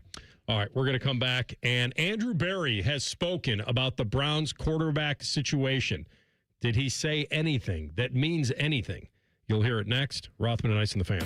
Head to 971thefan.com to listen on demand and subscribe to all our podcasts. Wasting time has never been easier. The Fan, Ohio sports destination. Common Man here for my friends at Germain. Germain is having a huge President's Day sales event all month long at all 12 of their Columbus locations. This month and this month only, all qualified pre-owned vehicles come with a 3-month, 3,000-mile warranty on top of the $1,000 price promise. No one's going to sell you a car for less. With nearly 4,000 vehicles and 30 brands, there's only one website you need when shopping for your next car. It's GoGermain.com. That's GoGermain.com. Tell them Common Man sent you. I'm Yolanda Harris. I'm a journalist at 10 TV News. I grew up here, and after 25 years of telling this community's stories, this place still means so much to me. When I'm not in the newsroom, I'm usually out supporting the same people and causes I care deeply about. I don't just report about our community, I belong to it. What happens here affects us all, and that's why we care so deeply about getting it right. And when local journalism is done right, it doesn't sit still. It moves. It moves you to act, to verify, to volunteer, to speak up or lend a hand. It moves your mind by challenging assumptions and offering new perspectives. It moves you forward by giving you the information to make decisions and thrive where you live. And yes, it moves your heart through the kind of human storytelling that stays with you wherever you are. And at 10 TV, we're here for all of it. These are the stories that move Central Ohio. I love Right Pack Credit Union because they're solution driven. I feel valued as a member. They're focused on the latest technology and the personal connections. Experience benefits that go beyond banking with Right Pack Credit Union. Just ask our actual members. I definitely recommend Right Pack to all my family and friends as a credit union of choice. Visit one of our Columbus area Right Pack Credit Union member centers near you. Based on individual members' experiences, results may vary. Care Heating and Cooling. Honest technicians, honest pricing. Call 1-800-COOLING. I'm Leslie from Pella Columbus. And I'm Wilson from that other window place. So let's talk price, Wilson. Let's talk about the price, Bob. I hear it a lot. Leslie, aren't Pella windows a bit more expensive? The actual retail price is. But we're not. We've got 5 different window lines for the $300,000 to the $3 million home. All are Pella Elite. Oh, so when I get on the show, I'm going to have to bid lower. That'll come in super handy someday. Get the windows that Columbus homeowners rated the leading window brand at PellaColumbus.com. Hey, everybody, it's Jeremy Birmingham Berm from the Austin and Berm Show on 97.1 The Fan. I hit maintenance mode after dropping 35 pounds with Awaken 180. The Awaken 180 coaches made it simple. Now pizza and ice cream are back, but the cravings aren't. That's a complete mindset shift. Awaken180weightloss.com. This is Pause Before You Play, and it's time for more game day picks from local sports fans. You're on the air. Who you got? Actually, I'm not betting, just chilling and watching the game. I know that move, a pause. Sounds like you've got a winning strategy. Exactly. After I set limits and recognized the risk, I knew it was time to stop. Now that is responsible betting, folks. Sports are fast. Betting shouldn't be. Make a plan at pausebeforeyouplay.org. That's pausebeforeyouplay.org. Do you have an oak tree in your yard? The Ohio Chapter International Society of Arboriculture is committed to advancing responsible tree care practices while preventing a fungal disease called oak wilt. They remind those who own and manage oak trees the best time to prune is November to early March. To find out more, there are over 1,000 qualified tree experts in Ohio. To find an ISA-certified arborist in your area, visit treesforohio.org. That's trees4ohio.org. Jake Diebler's Buckeyes hit the road for a Big Ten battle with Iowa. Live fan coverage starts Wednesday night at 8. Every game, every season. Proud to be your flagship home of the Buckeyes. The Fan, Ohio sports destination. Fan weather. From the Logan AC and Heat Services Weather Center. A mix of sun and clouds today with highs in the upper 30s and breezy winds. And then for tonight, a short window will see a chance of rain and snow overnight. Most of it should be finished before you even wake up. Little to no accumulation is expected, otherwise mostly cloudy with lows around freezing. For Wednesday, will be mostly cloudy, becoming sunny throughout the day and breezy with highs getting into the upper 40s. For the Fan, I'm meteorologist Meredith Garfalo with the 10 Weather Impact Forecast.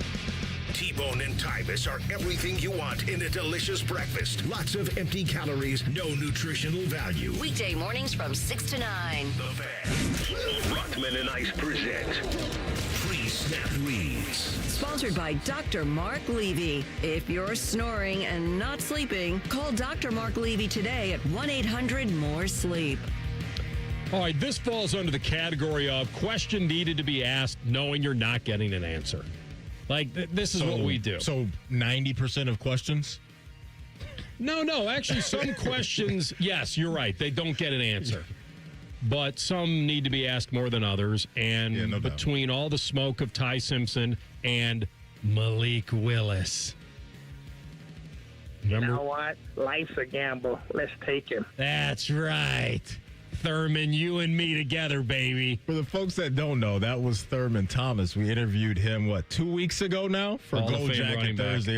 It was incredible. You ever miss any of those, just wherever you get your podcast, just type in Rothman and Ice. And I do believe... And on YouTube. And everything, it'll pop. I do believe he was imitating Ralph Wilson, Bill's owner, born in Columbus, Ohio. Okay. Really? Yes. I did not He know grew up in Michigan, but he was born here. I like that. We got a few drops from Go Jacket Thursday. What's up, Dwight Stevenson? Hey. And then Drew Pearson gave us a cadence. That's the best. I think that's when, at the end, I said, yeah, huddle up. He dropped. He loves that was it. great. I swear there was some stuff from Warren Sapp that you had on that. Oh, my God. Somewhere that was, Sorry, that was... Yeah, I thought I buried that one, but hey, look, I uncovered it. That alarm clock went off a long time ago. You can go to the next subject. Moving on. Remember that drug rumor during the draft? Yeah. Would you like to relive that moment? That alarm clock went off a long time ago. You can go to the next subject. Well, he didn't hang up. Second day co-hosting on this show. So that's actually, the positive. You know what? I have not co-hosted this show since that day. So we have the new punchline. Pre-Warren. Is that I'm suspended from co-hosting this show because of my performance during the Warren Sapp interview. Oh, man. Well, we always said you were a bigger sap than he was. June 5th of last year.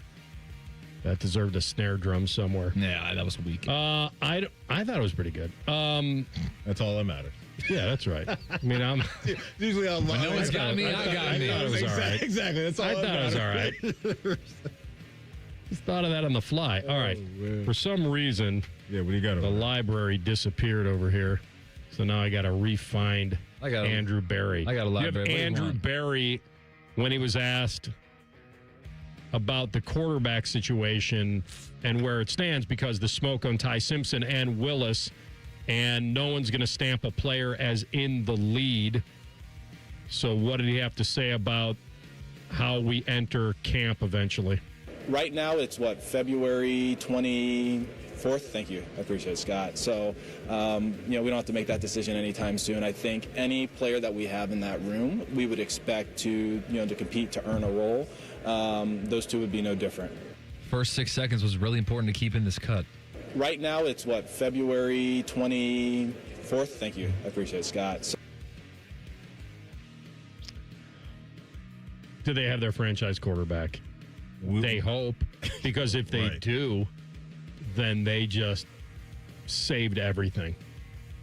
Especially by drafting him in the 5th round. 100%. Like the price tag on that, the optionality it gives you as a GM when you even a guy in the 1st round, it gives you a whole bunch of options and money to play with, but let alone where he was selected as well. And so, this is going to be a wait and see for all of us. And I don't think Todd Monken's going to commit to anybody throughout the spring, summer, and probably early portion of fall. We will get a true tell, though, of how they feel about him and the other guys in that room if they add another quarterback to the room that isn't some vet to kind of cater to the young guys, right? Like if we deem him worthy of competition, and I mean like if they bring in says a lot, Matty. You know what I'm saying? You're on it because exactly. I didn't mean to interrupt you, but I'm sure you hit it out of the park because based on the moves they make, they will be tipping their hand. 100%. Yep. Follow their actions and not their words. Like that's what you got to do with GMs because a lot of times they're going to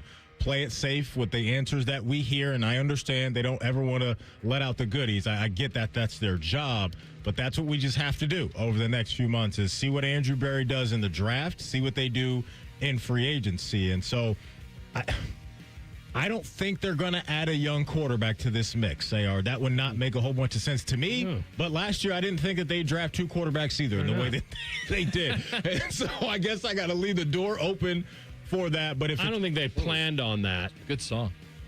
I don't think they planned on it. They drafted Dylan Gabriel because they thought he was more experienced and he was the better quarterback than Shedeur. Every minute. They use a 3rd-round pick on him. That's not nothing as far as draft capital. So I think you're right. Maybe they add another vet to the room. And also there's just the wild card of Deshaun. Like, what the heck is that going to look like?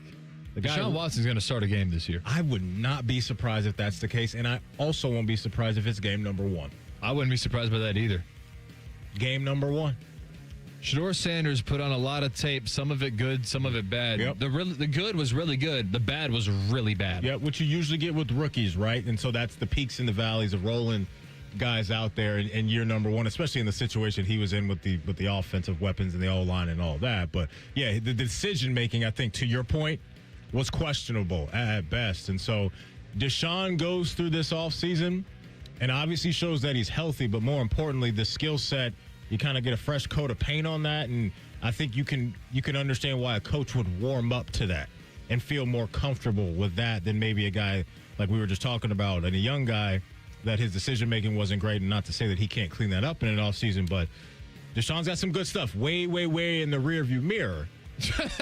But if that comes back in camp, Todd Monken may lean that way. That's not going to shock me. It's weird because I think in a weird way, if you play him, you want him to succeed. But if he succeeds, then, yeah, maybe you feel like you've recouped some of the money that you spent for him in the draft capital. Mm-hmm. But then you have to ask yourself, is he investment worthy moving forward?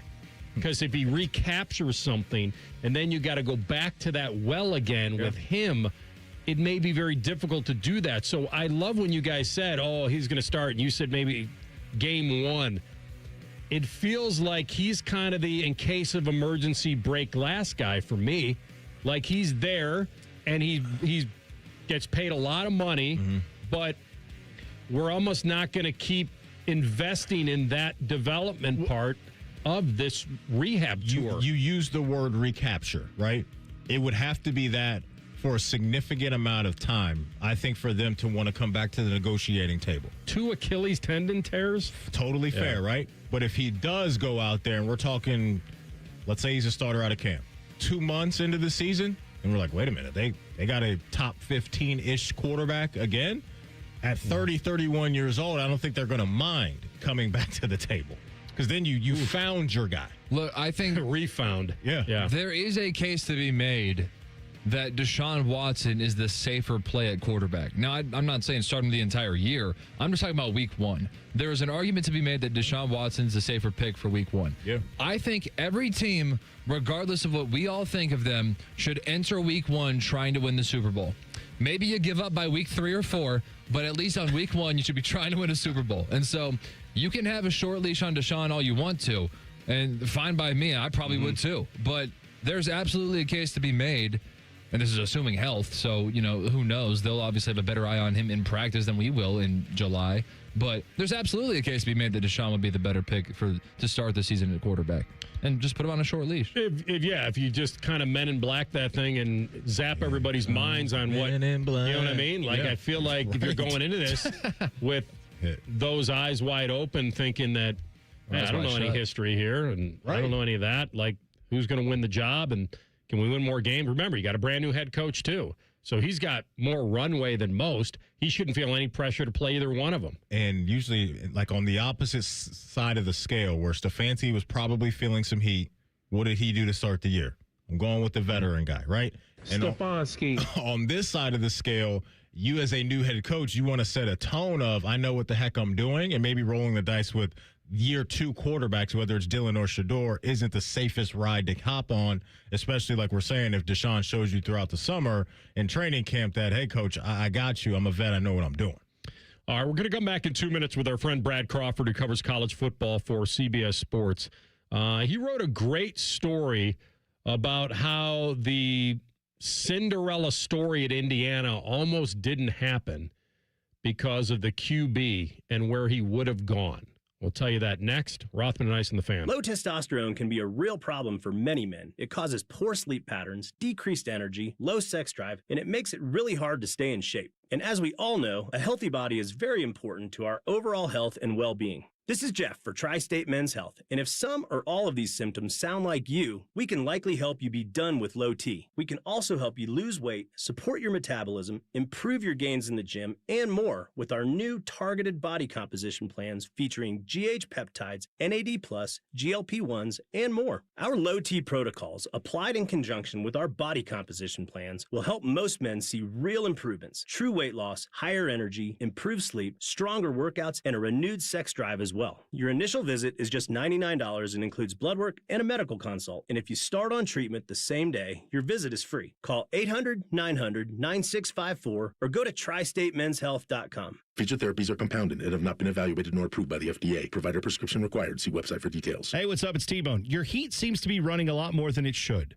Why? It's because the insulation in your windows has failed. Talk to the pros at Window Nation and get new windows and big savings during Window Nation's Buy 4 Windows, Get 4 free sale. Plus, you could get them with 0 down, 0 monthly payments, and 0 interest for 2 years. Act now and you'll get an extra 10% off for the rest of the month. When your window insulation fails, usually due to old or cheap materials, all of your window's energy efficiency disappears. The result, a house that is cold in the winter and hot in the summer. The worst part is they could have failed years ago and you wouldn't even know about it. Window Nation's windows use top quality materials and seals along with insulated frames. They're so incredibly energy efficient that you'll actually save money on your utility bills. Plus, they're backed with a lifetime warranty so you won't have to live with broken windows again. Take advantage of Window Nation's Buy 4 Windows, Get 4 free sale and get an extra 10% off now for the rest of the month. Visit windownation.com now for a free consultation. Rothman and Ice is sponsored by your local Pella Window and Door showroom on Gemini Parkway. The Fan, Ohio sports destination. What's up, knuckleheads? You're listening to Rothman and Ice on The Fan. It's not terrible. He's our friend Brad Crawford, CBS Sports, covering college ball. Amongst the best, he's with us now on the Bryant Heating and Cooling Systems Fan Guest Hotline. Brad, welcome back. Afternoon, fellas. Great story, by the way, today on Fernando Mendoza and how he nearly committed somewhere else over Indiana. Tell us where that was and why it didn't happen. Yeah, it was Georgia. You know, he had visited there, had liked what Kirby Smart showed him, and then when he had a phone call to Kirby Smart to sort of talk over a possible commitment, the phone call was dropped, and Kirby Smart never received it. So Indiana's prize possession, you know, led to a 16-0 finish, and the rest is history. But Fernando Mendoza certainly would have been a pretty good quarterback in the SEC, too. All right, so many questions off of that. So they attempted, Kirby Smart attempted to call Mendoza? Is that what you're saying? Well, Fernando actually tried to call Kirby Smart to talk over a possible commitment, and the call to Kirby Smart just didn't go through. And Fernando Mendoza said on the record that he thought that was a sign from God that maybe the right decision was going to Indiana after all. So Kirby never knew he tried to call? That's correct. That's according to Fernando Mendoza. Wow. And he just took it as it wasn't meant to be. Holy cow. That is wild. Man, all right, good stuff there. By the way, let me just get your quick thoughts on him. He's going to go number 1 of the Raiders unless somebody steps up with some amazing trade haul that they can't pass up, but even then they probably won't. I think what he proved in that run is he's got an NFL mind for sure. Looks like he has an NFL arm. He's got toughness. He's got resiliency. And when you put weapons around him, he certainly can hit them. Where are you on whether he is kind of a sure thing? And what I mean by that is a guy that will be worthy of being a franchise quarterback? I think he will be a starting quarterback in a couple of years in the NFL. I don't know how long his career is going to be and if he can be a all-pro type player, but certainly somebody that I think the Raiders can't afford to pass on. I was very impressed, especially in the college football playoff. I mean, his first two starts before that title game against Miami, he had more touchdown passes than incompletions, and that was despite Bama and Oregon's defenses essentially keying on Indiana's passing game to stop the Heisman winner. And then Miami, I mean, they bloodied his lip and hit him late a couple times in the first half, and still, man, to be able to score on fourth down like he did and hit Charlie Becker a couple times on deep third and longs for first downs with those back shoulder completions. I mean, it showed me that, you know, the regular season film was one thing, but he also did it against three straight top 10 teams in the playoff and helped Indiana finish unblemished. Yeah, pretty crazy. We're living in this world, Brad, as you know, to where the transfer portal is so powerful. If you hit on a guy at quarterback or a guy at needy position where you just have a massive hole there. When you look at this cycle of guys that have hopped in the portal and gone elsewhere, hit us with a couple guys to where you're looking at their new landing spot and you're looking at their skill set and maybe how they can be very impactful, maybe like a Mendoza or some others.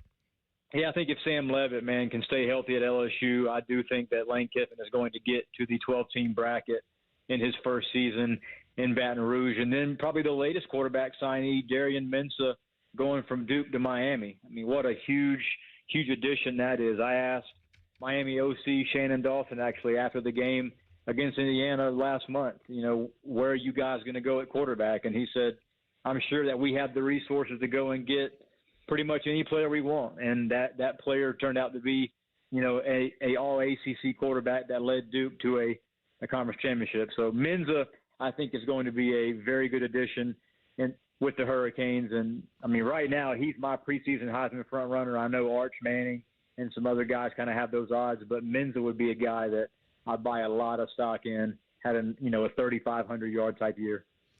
All right, let's attack some of the teams that are on Ohio State's schedule because certainly it's beefy, and they'll get Oregon here, but they got to go to Texas. They'll go to Bloomington, and certainly they'll have the game against Michigan. Is there something that stands out to you more than others? I mean, the Texas – listen, that game had drama here last year, but you know what the narrative was that came out of that game, that Arch Manning was overhyped, and he's never going to live up to it. So give me your take on what you expect from Arch Manning this year and how much different the game could be with Ohio State and Texas. Yeah, getting to Ohio State's schedule first, man, I think it's the toughest, not only in the Big Ten, but one of the toughest in college football. I mean, if Ohio State goes 10-2, they're going to be in the playoff and may even get a first-round home game despite not winning the Big Ten. The road schedule alone, at Texas, at Iowa, at Indiana, at USC, who might be a playoff team, that is brutal for Ryan Day and Julian Sayin and those guys. But getting back to that first road game at Texas, I think it's September 12th in week 2. Huge game for both teams. I think the winner there does not have to win its conference to get a first-round playoff game. But I do think Texas is my preseason number one team. I like what they've added in the portal a lot. Now, that revolves around the Texas O-line. You know, can it stop Ohio State? Had a problem last year, giving Arch Manning time. And that was still a game, though, where both defenses played really well. Colin Simmons is back, obviously, for Texas. Very good five-star edge rusher, and could give Ohio State some problems. So just like last year's game, I expect that to be a four-quarter down-to-the-wire brawl, and, you know, a game that non-conference-wise is one of the last we're going to see because a lot of these teams, Buckeyes and Longhorns included, are canceling future series. So the best wide receiver in the country is Jeremiah Smith here in Columbus, but you brought up Texas and some of the guys they added. For the folks that don't know much about Cam Coleman, the connection between he and Arch Manning and him coming from, I believe, Auburn, what do you think he's going to be able to provide for the Longhorns on Saturdays? Yeah, former five-star, probably the second highest paid wide receiver in the country behind Jeremiah Smith. Not only did they get Cam Coleman, but they've got Ryan Wingo back, another five-star. Yeah. Mosley in the slot's a good player, and then Hollywood some others. He's a NC State running back that had 1,000 yards. He was committed to Bama. Texas outbid Alabama at the last second, decommitted, signed with Texas. Look, man, if you have the money in college football, you can pretty much handpick 7 or 8 guys you want every portal cycle. We see Ohio State, Texas, Oregon do this every December. All right, let's stay with Oregon and Dante Moore announcing his return. Was that the biggest news of the offseason? I was very surprised because Dante Moore was going to be the probably number 2 pick, definitely the number 2 quarterback in the draft. I think it worked out best for Alabama's Ty Simpson. You know, for him to stay in the draft following that Dante Moore news, now Ty Simpson's probably the second quarterback taken. I like this a lot for Oregon. I know they overpaid probably for Dante Moore given his draft status, but when you have a quarterback like that, you've got Dylan Raiola from Nebraska behind him. Dan Lanning knows who his quarterbacks are these next 2 seasons. And when you lose Will Stein to Kentucky, his hotshot OC, you need a quarterback/coach on the field, and that's what Moore gives you. And I'm looking forward to seeing if Oregon this season, you know, can get back to that 12 to 13 win threshold. It sort of feels like that Dan Lanning is due. And, you know, after that sad performance against Indiana in the CFP semifinal, I think Lanning's itching to get back to it as well. So it doesn't seem like down there in Lubbock, Texas, that, the Texas Tech faithful are shy about spending money, right? They're really chasing this championship in both basketball and football. But a lot of people, it seems like to me, are on board with what they did financially, bringing in Brendan Sorsby from Cincinnati. So we saw them get the bye this year, had that disappointing outing against Oregon. Do you think Sorsby is the guy for them that can correct some of those wrongs that we saw in the playoff? You know, I didn't have Sorsby as a top 5 quarterback heading into 2026 after the portal cycle, but I got a text message from Joey McGuire saying he's going to prove me wrong. So the coaching staff there in Lubbock certainly believes in this former Cincinnati quarterback. But for me, man, it was the defense last season that really had the Red Raiders as one of college football's best teams. I don't know if they have that same nucleus on that side of the football heading into spring practice 2026, but offensively they'll be fine. But again, if they can dominate the line of scrimmage like they did against BYU twice last year, then Texas Tech will certainly be back in that mix for a CFP spot. Good job, my man. Always enjoy talking ball with you. Thanks, Brad. You know we'll ring you back soon. Thanks, guys. Brad Crawford, CBS Sports, talking college football. So he's got Texas right now as his preseason number 1. And if the guys you mentioned, and Sark's been close, so now it feels like, I don't know, you call it all in, but I feel like they made a big step towards, you know, missing the playoff last year and then responding with, for sure, kind of the, okay, we can't let that happen again. And the kid from Auburn, Cam Coleman, who we talked about, the transfer receiver. He can go. And then the NC State kid, Hollywood Smothers, who we talked about. And a lot of this, Malik Brown. A lot of this, AR, is about what type of leap do we get, not only from Arch, but what do we get from Julian Sand and these guys that took a lap around the track, or maybe even a couple when you look at Dante Moore's case. And that really can be the difference in winning a playoff game or 2 or winning it all. Like we saw that experience from Fernando Mendoza. We saw it from Will Howard the year before, and these veteran guys that are under center that obviously have the talent around them, but that guy is just so important right now because he just connects everything. And so for Arch, can he pay off on even some of the hype? Because last year it was just a roller coaster ride for him. The dude clearly has talent, but they're heavily invested, like you said, and that game should be an absolute banger. The atmosphere down there is going to be absolutely bananas, and can't wait for it. And so, Arch and Julian, that may be one of those games where there's going to be a lot of NFL scouts there and GMs in the building because that may be positioning for the number 1 overall pick next year. Who knows? We come back with Tell the Truth. Rothman and Ice on the Fan. Wake up with the Fan. Eat lunch with the Fan. Go to bed with the Fan. Dream about the Fan. Then change your sheets. Gross. Ew, you guys are gross, but stick around in case I don't find anyone else. The Fan. I'll tell you what, life is simple. When you feel good, it makes everything better. Hey, it's Anthony, and you may laugh that I go on and on about my personally fit arch supports from the Good Feet store, but ever since I got them, it's changed my outlook completely. When I know every day my knees, back, hips are going to feel supported and aligned, it carries me to the finish line of my day. You know, I sit enough doing the radio show. I want to be able to go out, walk, basically be on my feet without the pain I was feeling before. This has been such a great journey, knowing that my arch supports from the Good Feet store are not going to just wear out like everything I used to buy over the counter. And maybe the best part, I don't have to choose between what shoes I want to wear. My arch supports go with me. I pop them in any pair that I want to wear. And if you're like me and your lower back hurts, I fully recommend going in, taking the free test walk. You'll feel the difference. The Good Feet store on Polaris Parkway and Stringtown Road in Grove City and at goodfeet.com. Let me tell you one of the reasons I think we became the largest injury firm in the world, and it's not even close. I'm John Morgan of Morgan & Morgan. My wife and I had a plan early on. In our firm, our lawyers only work on certain types of cases. Our products liability and dangerous drug lawyers only work on those cases. Same for car crashes, workers' compensation, medical malpractice, and insurance disputes. Our thinking is for these lawyers to focus on one area of the law and live it and breathe it. Power comes from knowledge. Many lawyers do everything, jack of all trades. Not us. And we don't charge an hourly rate. You only pay us if we win. If you want to hire us, it's easy.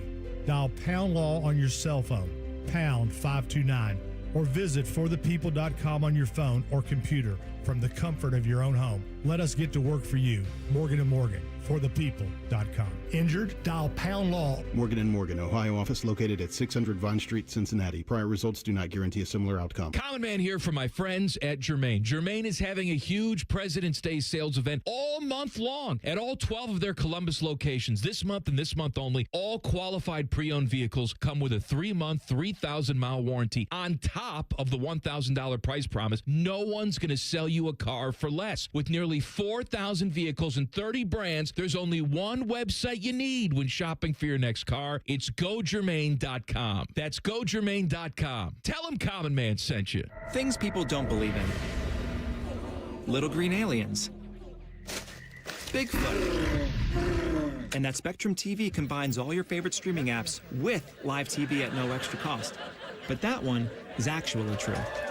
You get over $100 worth of streaming apps like HBO Max, Hulu, Paramount Plus, Peacock, AMC Plus, and more, included with live TV at no extra cost. It's only the way TV should be. It's only everything. Learn more at SpectrumTV.com. With aging parents, you want to keep an eye on their finances without coming off like you're taking over their lives. With Huntington Bank, you can help protect your loved one's account right from your own.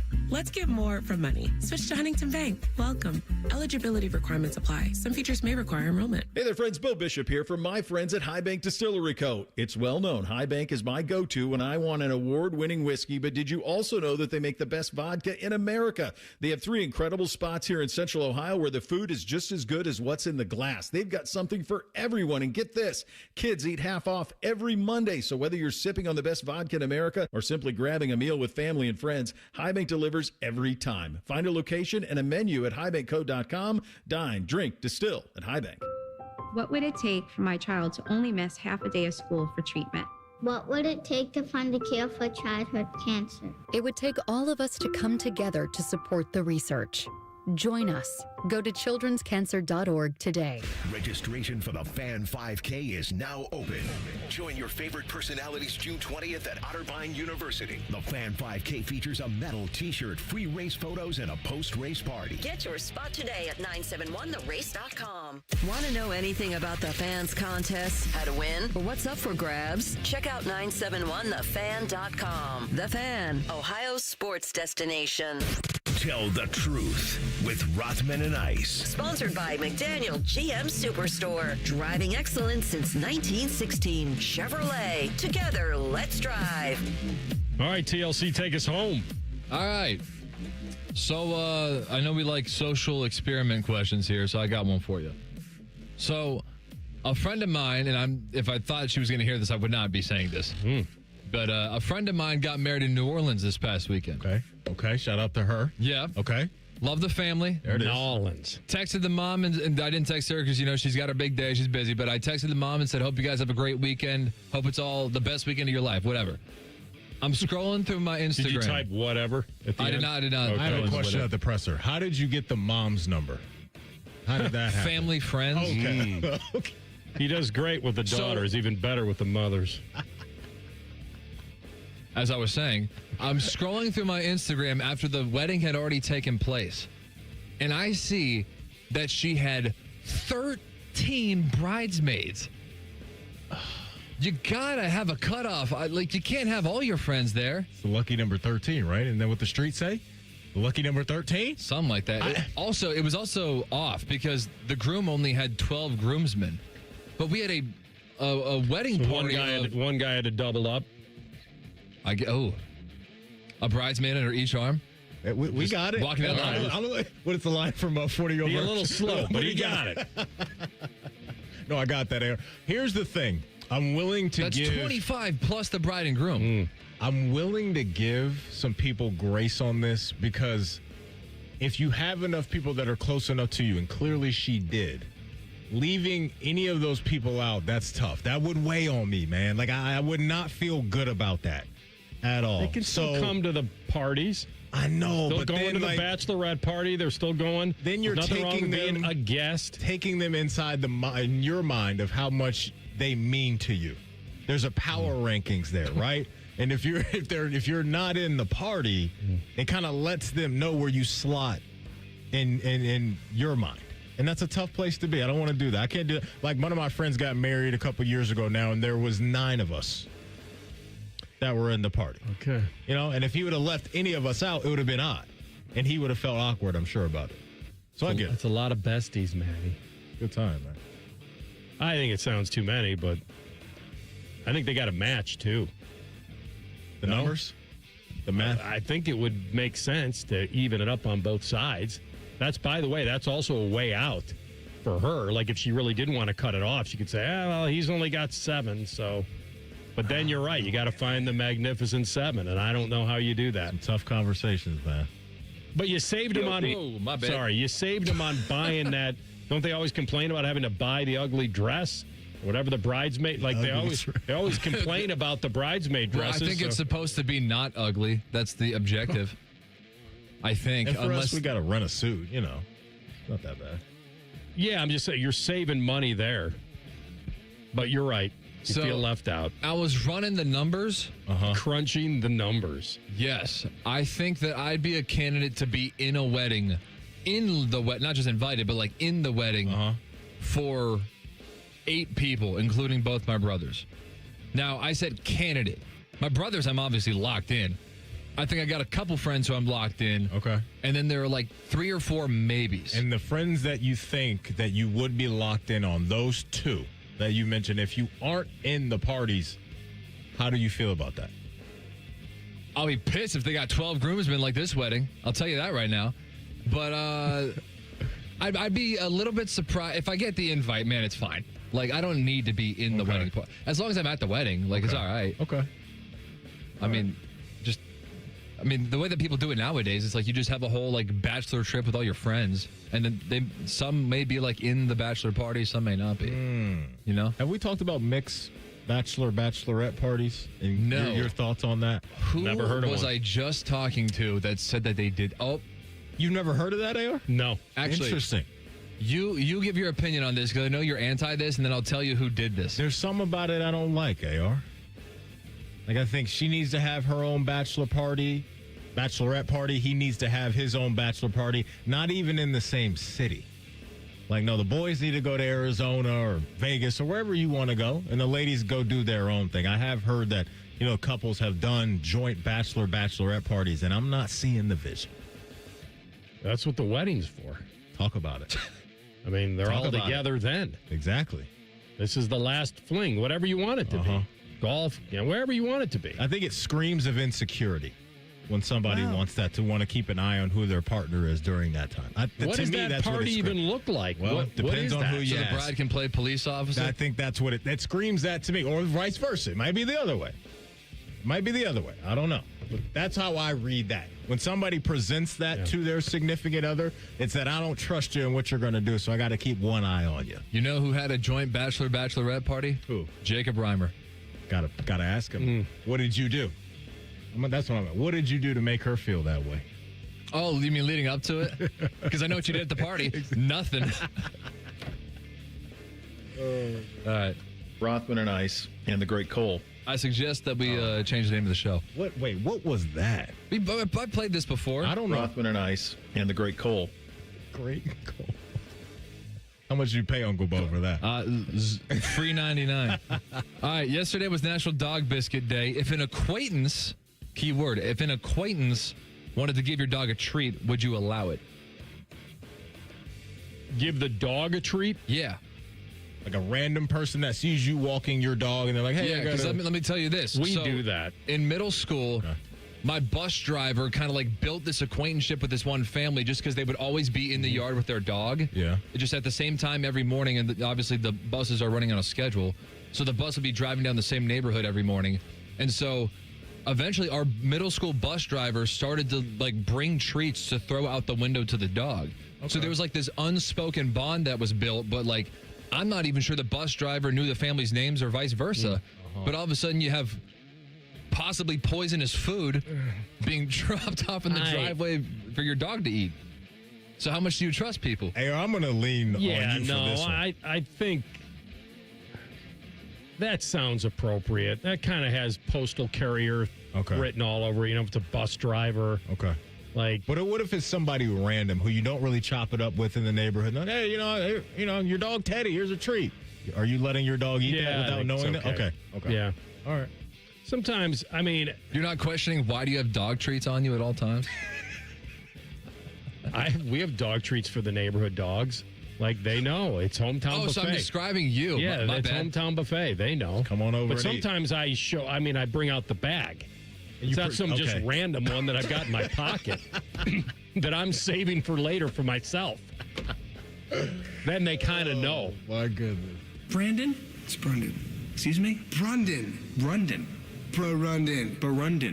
Maybe my favorite one that somehow you knew when I dropped it. That is the only reason that you think that I'm good at movie trivia is because out of all of the ones that I've gotten wrong, Night at the Museum 2 was the one that I got right. Pretty good, man. Hey, you're pretty good. What is the most amount of hours that you've slept consecutively? This can be quick.